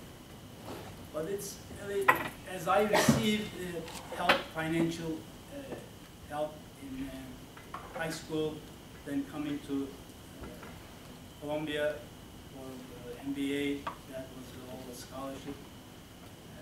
That all influenced me, and when I met my wife, that was one of the things I said. I have a commitment to myself and to God that if I am in a position to give someday, I want you to know, because it will come from joint resources, and I had to get her consent. Go ahead. In one of your earlier slides, you showed, you talked about funds and Yes. partners, I believe. Could you explain what those are and how they relate to what you're trying to do, your mission? Okay, this TPF, I assume you're asking, under TPF we have an ability to have many, many different funds, like Friends of Funds. Boğaziçi University in Sabancı, they have funds, so their alumni or anybody else they want to contribute, they can give to this fund called Friends of Boğaziçi or Friends of Sabancı University and get a tax deduction that is the highest tax deduction allowed by US law because we're a public charity. So people can open this fund, families, businesses, and then they can say, I want it to be given, let's say, to a Red Cross in the United States or to NYU, whatever, as long as it is a legitimate non-profit or a government entity. the same thing happens in Turkey if they want to give to, let's say, Darüşşafaka or healthcare organization, any other dernek that is legitimate. We have to do inquiry, we get reports, we make sure that they are in good standing and they are a legitimate charitable organization, then we send the money to those people. So it allows these people that have a fund, families or individuals or businesses, it gives them a vehicle of giving. Let's say in a year where they make a lot of money and they will get 40, 50% of the taxes, they can put this into a fund carrying their name. If something happens to them, it will be their spouse or their children, so it goes several generations. So it's like establishing their own foundation, but they don't control it. Technically, it belongs to this public foundation, and they make a recommendation. That's why it's called a donor-advised fund. And the recommendation then is taken into account as long as it is not going to the mafia or terrorist organization, and we're responsible. Otherwise, if we don't check into it, TPF would lose the IRS exemption. And as officers and board members, there will be severe penalties. So it's, the U.S. law is very strict. Did I answer your question? Yes, there was one other on that slide. It said that you acquired 15 donor partners, I believe? Oh, founders. We have 15 founders. Right. One of which is myself. Oh, they have paid sums to TPF to make up the endowment, and that pays for the majority of expenses. Because we have professional, this is a professional run organization. Shanai, she is going to officially get her PhD, so I should call her Dr. Ataselim. And her staff, she is the chief operating officer from day one. So we have a place that we share with the American India Foundation. There are about 7 or 8. We did a feasibility study before we embarked on the TPF. Brazil Foundation, American India Foundation, the Israelis also have this. Irish, there are 35 million Irish descendants in the United States. They all have very successful, Koreans have one. I think, who else am I forgetting? Any that other diaspora organizations, they call them? Colombians. The Colombians have one. Mexicans are recently establishing a similar organization to TPF. So we're kind of collaborating with all of them, learning from best practices. So that's really the learning, part of the learning from day one. They have sharing experiences, and some of our advisors came from the experienced leaders of those organizations. And we're trying not to make a mistake that hurts us in the area of reputation. Because if you take the wrong people, or you do something really you shouldn't do, this is a business that's based on trust. It's not our own money, it is the public's money. We have to be very careful. So we're learning it's a sensitive area, and that's why these organizations like the Ireland funds were established in the 70s in New York and Boston, now they're in Dublin. They're in 11 countries. The non-profit sector, this is something that I didn't know until I got into it, because it was basically, I have a manufacturing background. The 10th largest business segment in terms of employees, the non-profit sector in itself. So it is really not in terms of dollars, $300 billion, but it is in the US big, and it's growing in Turkey. We're in touch with the most successful ones. We have a relationship with them. And the government can't do everything in this area, and these non-profit organizations have wonderful, committed, passionate people behind them. It is great, like Darul Shafaka is a 150-year-old organization for orphans. Some people have been alumni and come to the United States. Now they want to do something for Darul Shafaka. Different things. It isn't just sending money.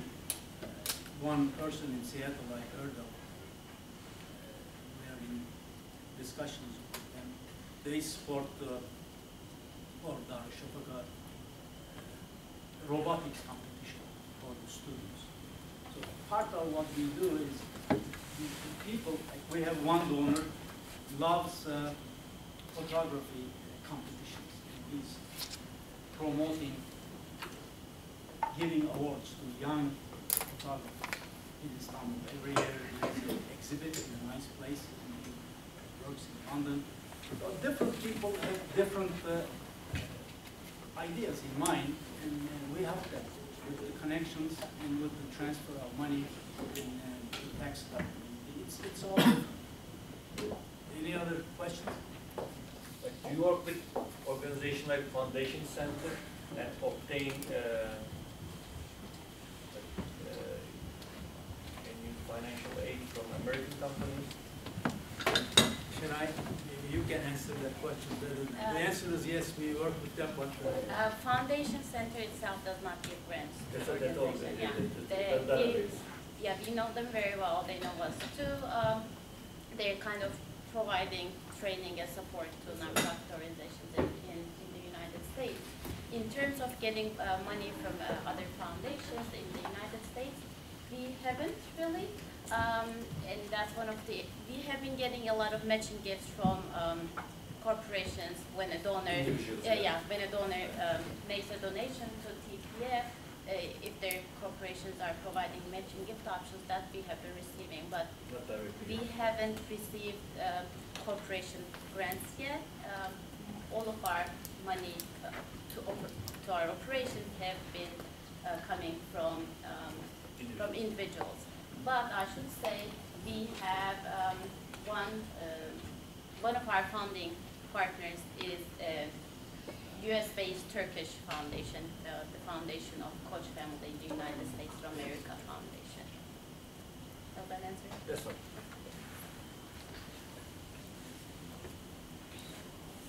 There is none other. I appreciate your time. I hope all of you enjoyed this conference, and again I applaud your initiative. Thank you.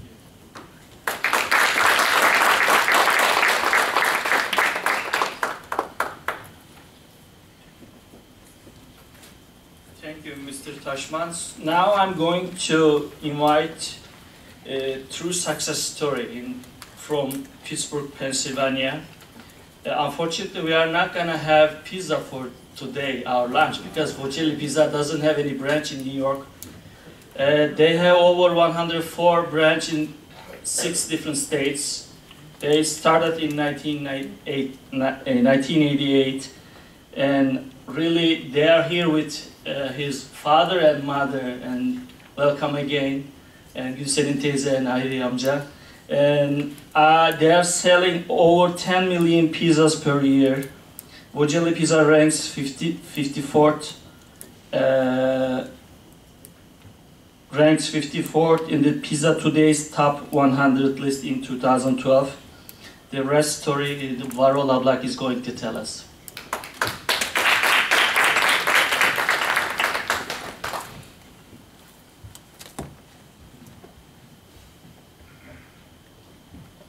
By the way, just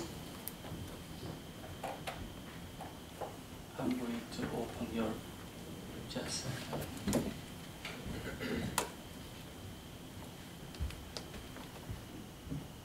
Mr. Ablak recently bought a coffee chain store in New Jersey. We are not gonna eat Vocelli pizza, but we can drink, I think, Rock and Joe coffee. So there's a little presentation about the Rock and Joe.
Hi, everybody.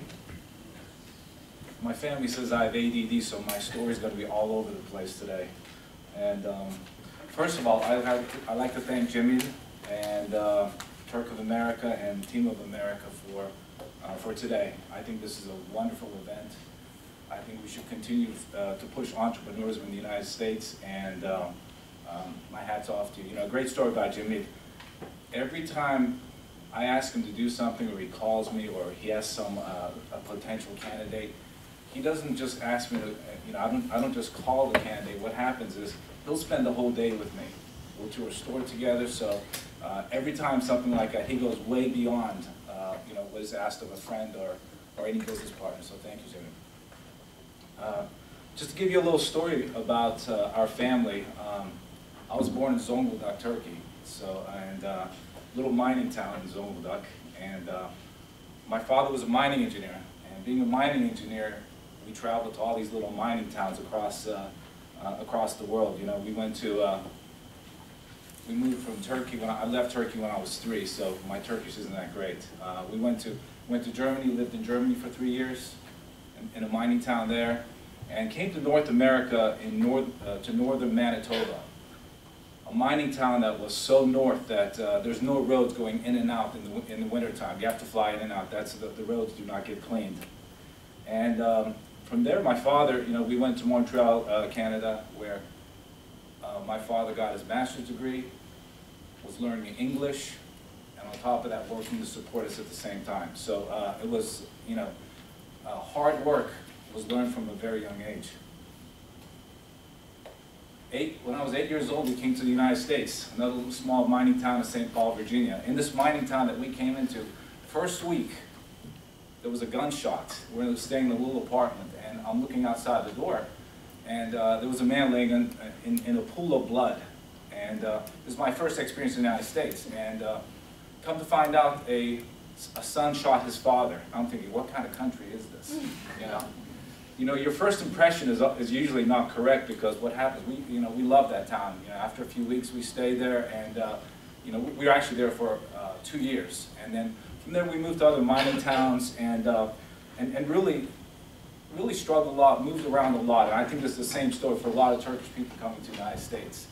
And the mining industry at that time was really, really poor. You know, this was the 70s, and you know, people always ask, how do you get involved in entrepreneurism? You know, what makes you want to get into your own business? You know, I think traveling around a lot, and you know, going from job to job, and on top of that, you know, I remember back in high school reading an article about a car. I can't remember the car. It was something like a Lugano, and what it talked about was this was a car that most doctors and attorneys couldn't afford. You needed to be a business person to afford it. At that time, it put in my head, well, you know, business and entrepreneurism is really the way to go, because you have the freedom to do what you want, and if you're successful, you know, you'll have a tremendous amount of success there too, with hard work. We came from a family of engineers. My father was a mining engineer, as I said. My brother's a mechanical engineer. I went to school for industrial engineering. But towards the end there, I really just wanted to get into my own business. I didn't know what I wanted to do. You know, sometimes you want to do something, but you know, whether you're making pizzas, tennis shoes, or you know, or cakes, or being a jeweler, whatever it is, you want to get into a business. So what happened was, when I left school, I went down to Biloxi, Mississippi. Started washing dishes at a pizza shop there, and just loved the business. And what I loved about the business more than anything was the people. You know, the pizza business is not about pizza, it's about people. Currently in our organization, we have about 2,500 employees with 130% turnover a year. You know, we're constantly churning out people, because a lot of our people that work in the stores, they're part-timers. You know, they go through school and then they leave. And so at that time when I was washing dishes in Biloxi, Mississippi, really loved the business, loved the culture that it created. And at that time we were lucky, because we were pizza business. Right now it's everywhere, but back then it was, you know, it was something that was growing at a very, very fast rate. At that time, I worked with the company, and within 2 years bought my own franchise from the company. So at the age of 23, I owned I owned a franchise in the town of Chalmette, Louisiana. And at that time, my family came down, and my family and I opened up a second store, and we were doing very well initially, but there was about 8, 9 stores in the organization. It started doing kind of poorly towards the end, so we decided to sell those stores and leave, go someplace else and start a new pizza business. Well, at that time, pizza was, there was a lot of buffet pizza, this and that, but delivery was just taking off the streets. Home delivery was huge, and there weren't that many people delivering. So my father and I decided, well, how do we learn? We know the pizza business, but we don't know the delivery business that well. So him and I started working at Domino's Pizza. You know, we knew the product we wanted to create, but we wanted to kind of get an idea how the logistics would work. And at that time, they were the best when it came to delivering, not pizza, but delivering it. So what we did was we learned the business, came back up to Pittsburgh and opened up our first store many years ago. And our sales, our first day was $79. You know, and at that time, you know, it wasn't a very strong day. We were expecting to break 100, but we didn't. But as we grew the business, you know, one thing in entrepreneurs and one thing in business, you know, you can never sit still. You know, you want to continue to grow, because if you don't grow, people will catch up to you. You'll lose good people, so you need to grow. And at that point, we started growing. Our first store was doing okay.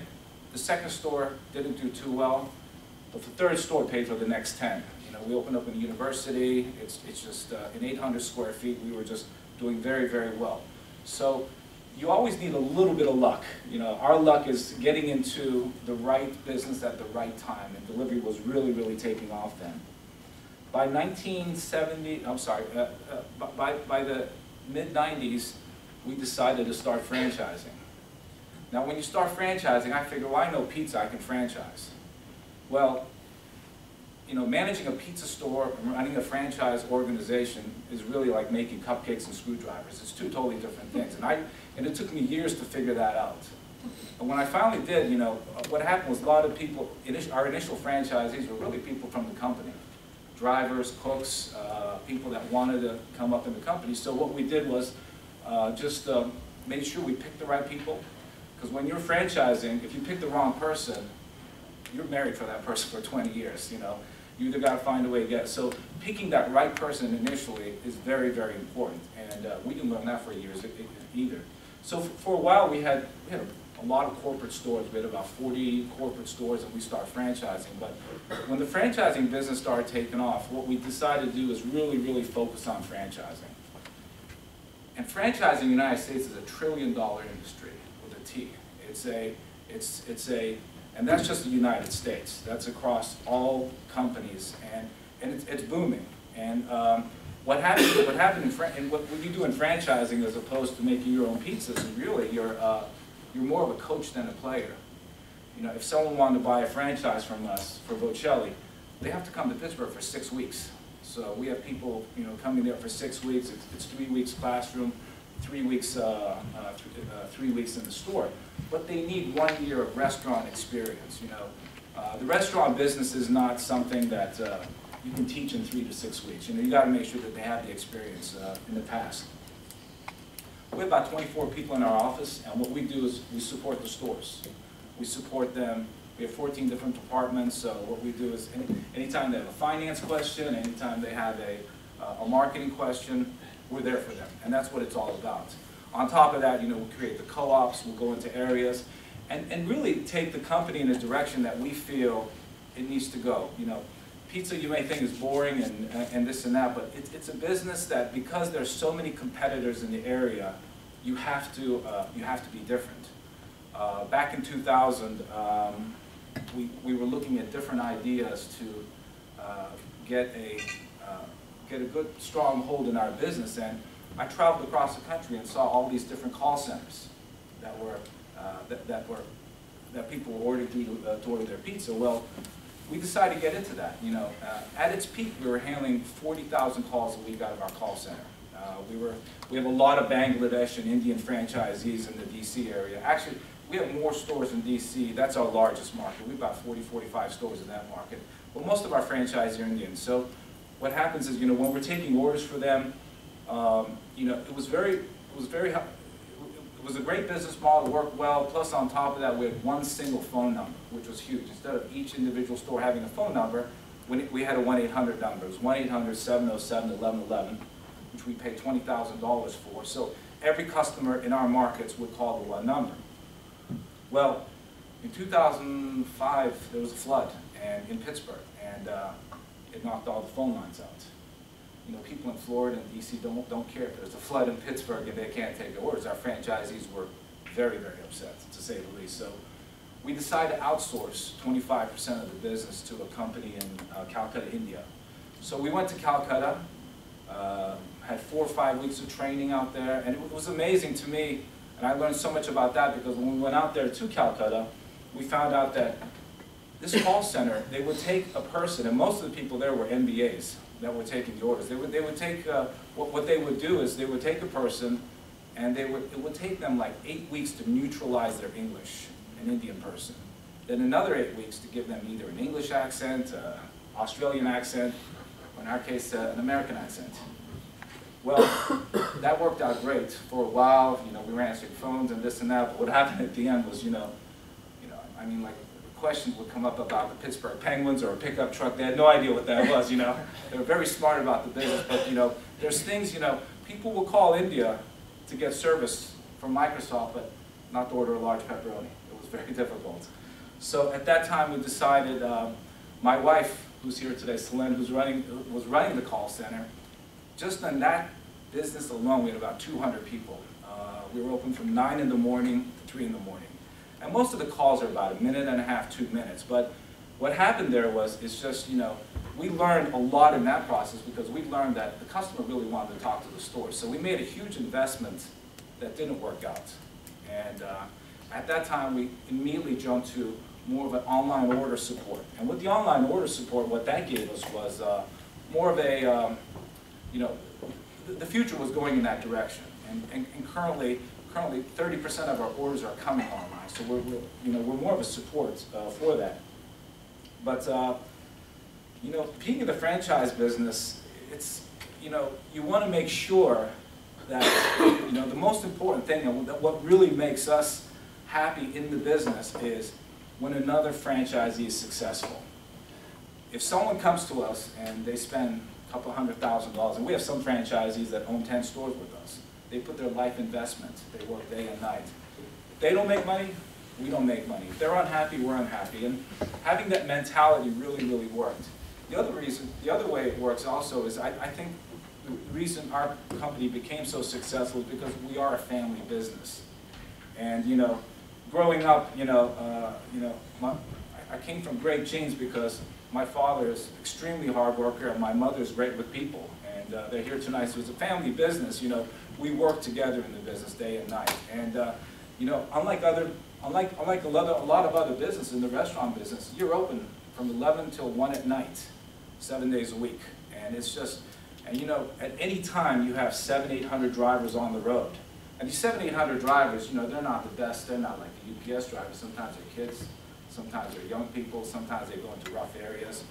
You know, a few years ago we had 2 drivers killed. You know, which is the hardest thing because you know they go into these hard areas, and so you know the security of our drivers. You know, in our business, the drivers are our waiters and waitresses, and so they need to be clean. They need to, you know, you need to protect them. But really, everything that they see about our organization, they see through our drivers.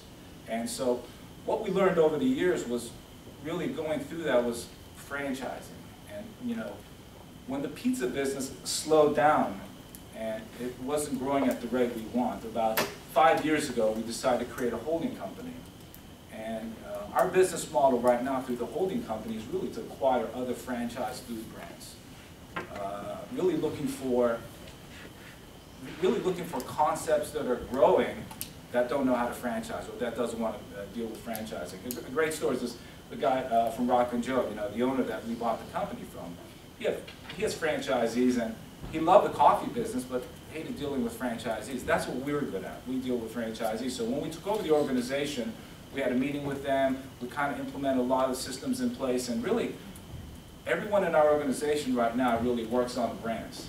And brands. So, you know, from our online order support to the different brands, and really moving forward, you know, getting into franchising and getting into other companies is a goal for us. But and kind of coming up with ideas that will work across for everybody.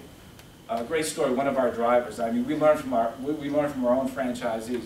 You know, this guy owns 4 stores, and he's doing. He himself is doing about $3 to $4 million a year across his stores. But his business was really taking off. So I go to a store one day and seeing, you know, in the pizza business, you have to come up with guerrilla tactics. You know, come to find out, he folds all these boxes, puts them in his car, and goes out to these neighborhoods and puts them all in the trash. So when someone's driving down the road, they think everyone ordered from Vocelli Pizza. And so, you know, these little things that you can do in the area is what really, really makes a difference, because just selling it and just having a great product isn't enough. You know, you have to be different, you have to be aggressive, you have to go get it. And so the money's not going to come to you. And another reason we kind of looked at this differently was, you know, looking into other brands was, I was drinking Snapple tea one day, and I opened up the lid, and inside it said, there's 67,000 pizza stores in the United States. That's huge. That was a lot. So getting into concepts that are less competitive, but that don't know how to franchise is really the direction that we're trying to take this. And we try to learn a lot. You know, I myself, I'm a shareholder of Papa John's and Domino's. I go to the shareholders meetings. You know, learning about your industry, reading annual reports, is a critical piece of success, and no matter what business you're in. And but you know, getting into new businesses was something that my friends at Berkshire Hathaway shareholders. So we go to Omaha once a year just to hear Warren Buffett speak. You know, he's got about 300-400 companies under his belt. You know, how do you manage 300-400 companies, 250,000 people with an organization? So going through that, we learn a lot about how to handle multiple brands and doing that. And so always learning and always moving forward is a key to success in entrepreneurism. We currently we have about 70 franchisees in the system, and the goal is not only to have them maybe have Vocelli, but maybe a Rock and Joe, maybe something else as we bring forth. But really, as the gentleman spoke about before, transparency and trust is huge in this business. If you have 100 corporate stores that you own, you can treat it like an army. But if you have 100 franchise stores, it's a little bit different. You know, you have to. If you really want to terminate them, you can. But that's such a small percentage. Most of the people that you have that's in the stores, you know, you really have to convince them this is the right way to do it. It's a little bit more political. It's a little different business. So what we do here is just, as I said before, is just as an organization, what we like to do is bring good people in, and in our office, you know, we've had people throughout. We had the VP of operations from Papa John's. We had people from Domino's. We had people from coming in, but what I find that works best, and it was so funny, the gentleman that was talking about the jewelry business earlier, it was about people that you bring up within the organization that you teach that really doesn't have any of the baggage that comes with the other companies. They've always been more successful with us, and that's a direction that we've taken too. So, so moving forward, you know, the biggest thing I like to talk about on the entrepreneurism side is just we need to get more Turkish people involved in entrepreneurism. You know, it doesn't matter what kind of business it is. You know, but to me, that's a great power in the United States is with that. There's opportunities here with that. You know, we go to Turkey every year. Every year we go to Turkey. My mother goes there for I think 8 months, 9 months a year. So with our going every year, we go back and forth, and right now our focus is, you know, on the franchise international side, we go, we want to grow internationally, and that's a direction that we like to take. And so entrepreneurism is just, to me, it's about, you know, and don't be afraid to fail. I think the biggest question or the biggest worry a lot of people have when they start their own business is not knowing. You know, no one really knows. I mean, you know, to me, I mean, there's changes we make all the time because we don't know something. If you get into it and you work hard, you'll learn it. you'll learn and you'll come around, and don't be afraid to fail a few times, because those failures will teach you so much. And the other thing here is just, in the United States, I believe that the Turkish community should stick together, and this is, kudos to really Jamil and the team here, just about bringing us together, and because you can't do it alone either. You need help from one another, and not just within the organization, but outside the organization. So that's just what else do I have here? I'm sorry, I'm jumping around with it.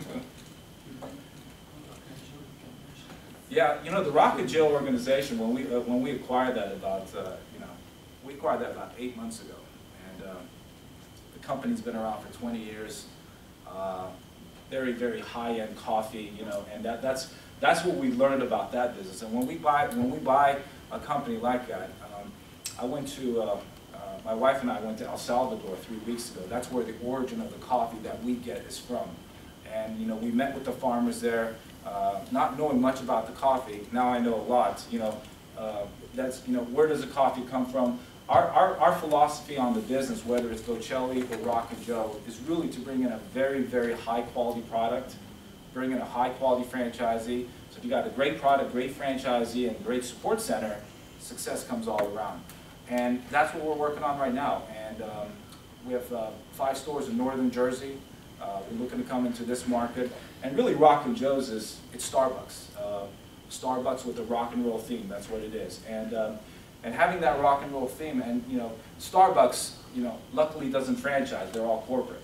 On the other hand, Dunkin' Donuts is all franchised, no corporate. So you may look at Dunkin' Donuts and Starbucks and think, well, they're both coffee, but it's really two totally different business models. And what we try to do is having that support center like the Dunkin' Donuts, but having the quality and the vision of a Starbucks. And really, even when it comes to design, what we do is we like to travel and get some ideas. And I've been to our roaster is out of Seattle, so we go to Seattle quite a bit. Not only to meet with the roaster, but Starbucks being based out of Seattle, you can see their design on their stores way before you'll see it in New York or Pittsburgh. And so some of the design ideas, you have an idea for your own food or your own coffee, but when it comes to what people want, they had this great designer that we saw. They had 300 people across the country that designed it. And when you walk in there, you see exactly what the differences are, and kind of learning from it is tremendous, because what happens is you implement those things within your business. And let's see here. So I would say getting back to the entrepreneur spirit. Sometimes it's something that you may have an idea for and just say, hey, how can I do this, or what can I do? Look into it. Look into it and get the ideas, and and just start it. And sometimes you'll be surprised. And in any case, sometimes it may not succeed. It may take 2-3 times, but it'll give you a direction and a lot of fulfillment. Thank you very much.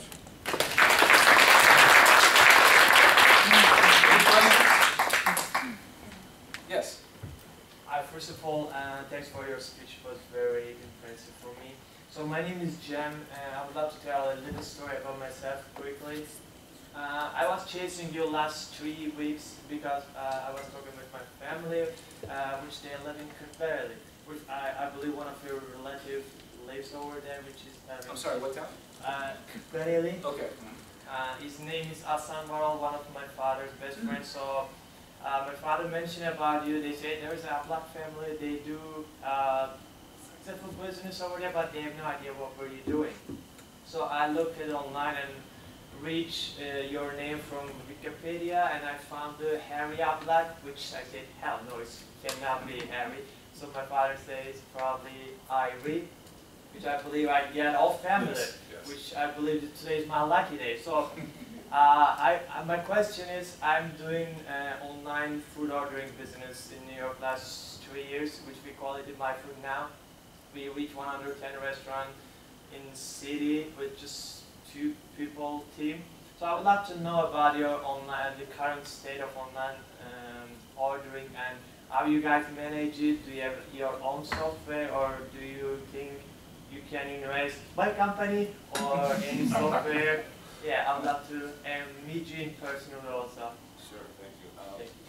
You know, when we first got involved in the online business, it wasn't where it is today, so we spent a lot of money on it. We've gone through 3 different softwares till we found the right one right now that we really, really like. I find software, and I'm not a tech guy, but you know, I read a lot about it. I have people in-house that deal with it, but picking the right technology is so important. To me, it's more important than picking the right pepperoni. If the pepperoni's wrong, I can change it overnight. Technology, you're stuck with it. You know, so it's, you know, do your homework. And, you know, sometimes, and the business changes so much in technology that you'll find sometimes it answers in areas that you're not thinking of. And, you know, being in the distribution business as you are, and ours too, it's really distribution, and finding that right company. Just take your time, and I think another important thing in finding the right technology is making sure that the owners and the office spend a lot of time with them, because you're just not buying into the technology, you're buying into that team, which is critical. They may sell the company, they may go bankrupt, ask for their financials, make sure they have a strong balance sheet. Any other questions? Yes? How did you come up with your company's name? You know, my name is my mother's maiden name, so I wanted to name it Varol's Pizza, but at that time, you know, we wanted to come up with something Italian. Our initial name was Pizza Outlet, and great stores. We had like 40, 50 names on a piece of paper that we want to name the company, and we were opening 2 days, in 2 days, and everything was taken. Pizza Outlet was the only thing not taken, so we named it that. And we grew tremendously over the years in the Pittsburgh market. But when we went to the outside markets, we didn't do that well. So our ad agency came to us and said, look, you know, I hate to call your baby ugly, but your name is bad. You really need to come up with a name that's, you know, that speaks about the quality. So for about a year, I really had maps of Italy, all kinds of Italy, things throughout the house trying to come up with a name. And one night I was watching TV, and Vocelli came on. I'm thinking, that's Italian. So I tried to call it Vocelli Pizza, but it was taken, so I put a V in front for Varol. So that's how we came up with the name. And, we tested a market, the Washington, D.C. market, for a year under the new name, just to see what the results were. And then we made the change across all the stores. Yes? What do you think your success is coming from? Maybe the taste of the pizza or your management? I think, to me, the success of most organizations is this is what I believe, is 80% people. You know, I really do. I think we have a great product, but we have even better people working for the organization. Being a family business, we're all involved, and we try to pick, you know, to me, picking products is one thing, but picking the right people that really enhance the culture of your organization is huge. It really is, because you know, you look at a company like McDonald's, you know, you're thinking, you know, look at that hamburger. How, you know, how they're making so much money. Then you look at other places where, like, they have a great hamburger, but they're not doing business. It's the organization, and I think, you know, paying attention. I do believe you need to have a very, very strong product, but I think if your product's a little weak and you have a strong organization, you'll do great. If you have a great product and a weak organization, you'll do poorly. If you have both, then the world is yours. Is it easy to make a pizza? It's easier to make a pizza than finding the right people. Yes. You know what we did was we used to make the dough in the stores. We used to mix the sauce in the stores and everything else like that. What I did in the last 15 years was I found a company out of Johnstown that makes all our dough for us. We're 80% of their business, so everything is done. It's the same recipe. It's done and shipped to the stores. Our sauce is now mixed in Modesto, California, which I go to the sauce pack every year, and you know, to ensure that. So even our sauce, we don't put any preservatives in the sauce, and it's a fresh pack. Most companies have what's called a concentrate. They'll add water later. Ours is from the time the tomatoes are picked till the time it gets in the can is 6 hours. And so we're very involved in that end of it too. Yes, sir. Actually, the answer is mentioned that, are you using your own system for online ordering? We're not. We outsource it. You know, outsourcing, yeah. I personally, I don't believe in taking the software in-house, and I'll tell you why. It changes too fast, and then you're constantly, it's best to outsource it. There's companies out there that that's all they do is software. So when it comes to technology, I'm a big believer in outsourcing it, unless you're a software company yourself. Yes? Especially in your earlier years, as you were growing from one store to second and third and so on, when picking up the places strategically, did you focus on prime areas, or did you focus on areas where you saw there was some development and there was a need for a store like yours? You know, when you're franchising, a lot has to do with where the person lives. You don't want them to travel too far to work. And so, you know, so a lot of it is once we find out the area, because just in the Pittsburgh market, we have 40 stores in a small market like that. So pizza's not like the Cheesecake Factory where we can have 1 or 2 in the city. You know, you can really put them across the entire city. Another way we grew is through acquisition. We bought out 8 Domino's pizzas in the Pittsburgh market. We bought out 4 Little Caesars. You know, acquiring other companies and changing the name, it tended to be easier and a lot less capital. Do you have the same focus with Rock and Joe? Yes, we're following the Starbucks. You know, the big thing with Rock and Joe's is you know, reading the annual reports of Starbucks, finding out exactly which markets they're, you know, where their stores are. Like in the Pittsburgh market, there's 35 Starbucks. I have a sales sheet exactly what the volume was in most of these stores. You know, I talk to their people, their general managers. You know, if you can find a busy Starbucks or busy Domino's back then, we really ended up really opening up our stores very close to them. And even though we're just delivery, we still wanted to be at really a location. So when people drove by, 30% of our business is still carry out, 70% is delivery. And really, in the delivery business, you're a logistics company. I mean, you know, the product is one thing and you got to make it right, but getting the product from point A to point B within 30 minutes, 40 minutes, it's what's difficult, because, you know, you need to make sure that your people are trained. You got to make sure there's enough people in the store. You can't be scheduling too little or too much, because if you schedule too much, you'll lose money. You got to keep your labor costs under 25%, your food costs under 30%. You need to know these numbers then. And one last question, the desserts at the coffee shop, are they made on premise or you buy from another company? We buy them from other companies. Yeah, we don't, you know what we do, and one thing we learned about Rock and Joe and the coffee business, in Dunkin' Donuts, 70% of their business is coffee, and 20–30% is donuts. So the food section there is small, and you don't want to, in that business there, it's the coffee that we're focusing on, and we don't. We try to find really high manufacturers of those other product lines that you see that we try to bring in house, and really searching those products and tasting them, having people out there. I have a full-time purchasing person, an R&D person. That's all they do. We look at it, because on the pizza end we have 66 items coming to the store. On the coffee end we have about 80. So we make deals with each one of those manufacturers to get the product into the stores. Yes. My question is about Rock and Joe. Why coffee? Why coffee? Why coffee? That's a great question. It's a big business. There are major players like Starbucks. Do you think it is risky? Obviously not. No, I don't think so, and I'll tell you why. I have pizza stores in Pittsburgh. We have 30 pizza shops within a 3-mile radius. 30. The pizza business is flooded with mom and pops.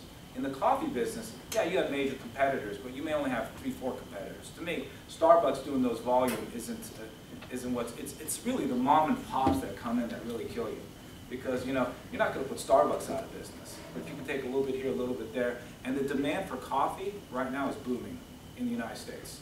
It's just the demand is pizza, and you can see that by how pizza is and how coffee is. Now, it's not the same in other countries. I think we talked about that earlier, Turkey. So I think studying the market and thinking and seeing what the direction is going is key.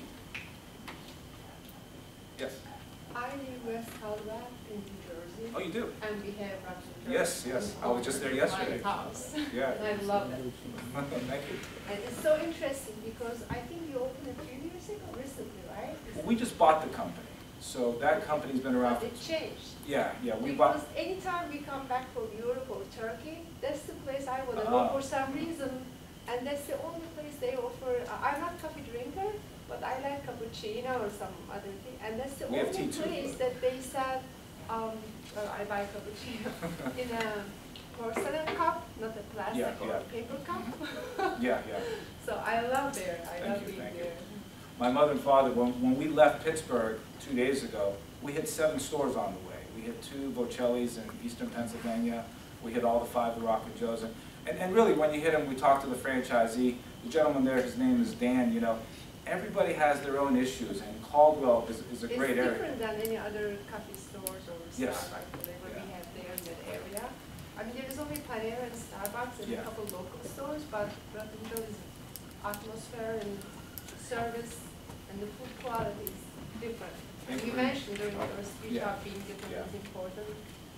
And I'm going to let him know that you said that. Thank you. Yes, I'm sorry. You're obviously managing many people, and while you were doing this, what did you learn managing people that you can share with us? You know, it gets back to picking the right people initially. You know, I tend to, and I've changed my philosophy on hiring. I really hire more for attitude and try to teach them the skill set. I've had people come into the organization that knew a lot more than me, but you know, they were miserable. You know, just walking through the office, they were unhappy. They were staging their life. They didn't like it. So, making sure that they're happy, they've got the right attitude, and they fit within the culture of the organization is just so important. And don't be afraid. You know, what I like to do with my office people sometimes when they come is have them spend some time in a store, cross-train them, so they understand the business. You know, cross-training is huge. And the last thing we do is we hold a lot of events. I mean, we have 5 events a year. We have a Vocelli convention coming up in next month. We have about 200 people coming there, and franchisees, managers, and things like that. So I have parties at my house that I invite people to all the time. You know, so every time, like I'll tell my wife someone's coming over tonight, she won't know till the last second. So it's important to have that relationship. You have to remember, when you're doing business with these people, they're there working day and night for you. And you need to remember that. And we all need to remember that. So it's an important part of the business. Yes? So you have 2 brands now. Are you always actively looking to expand? Since 2009, we probably looked at about 40, 50 brands. And before we picked Rock and Joe.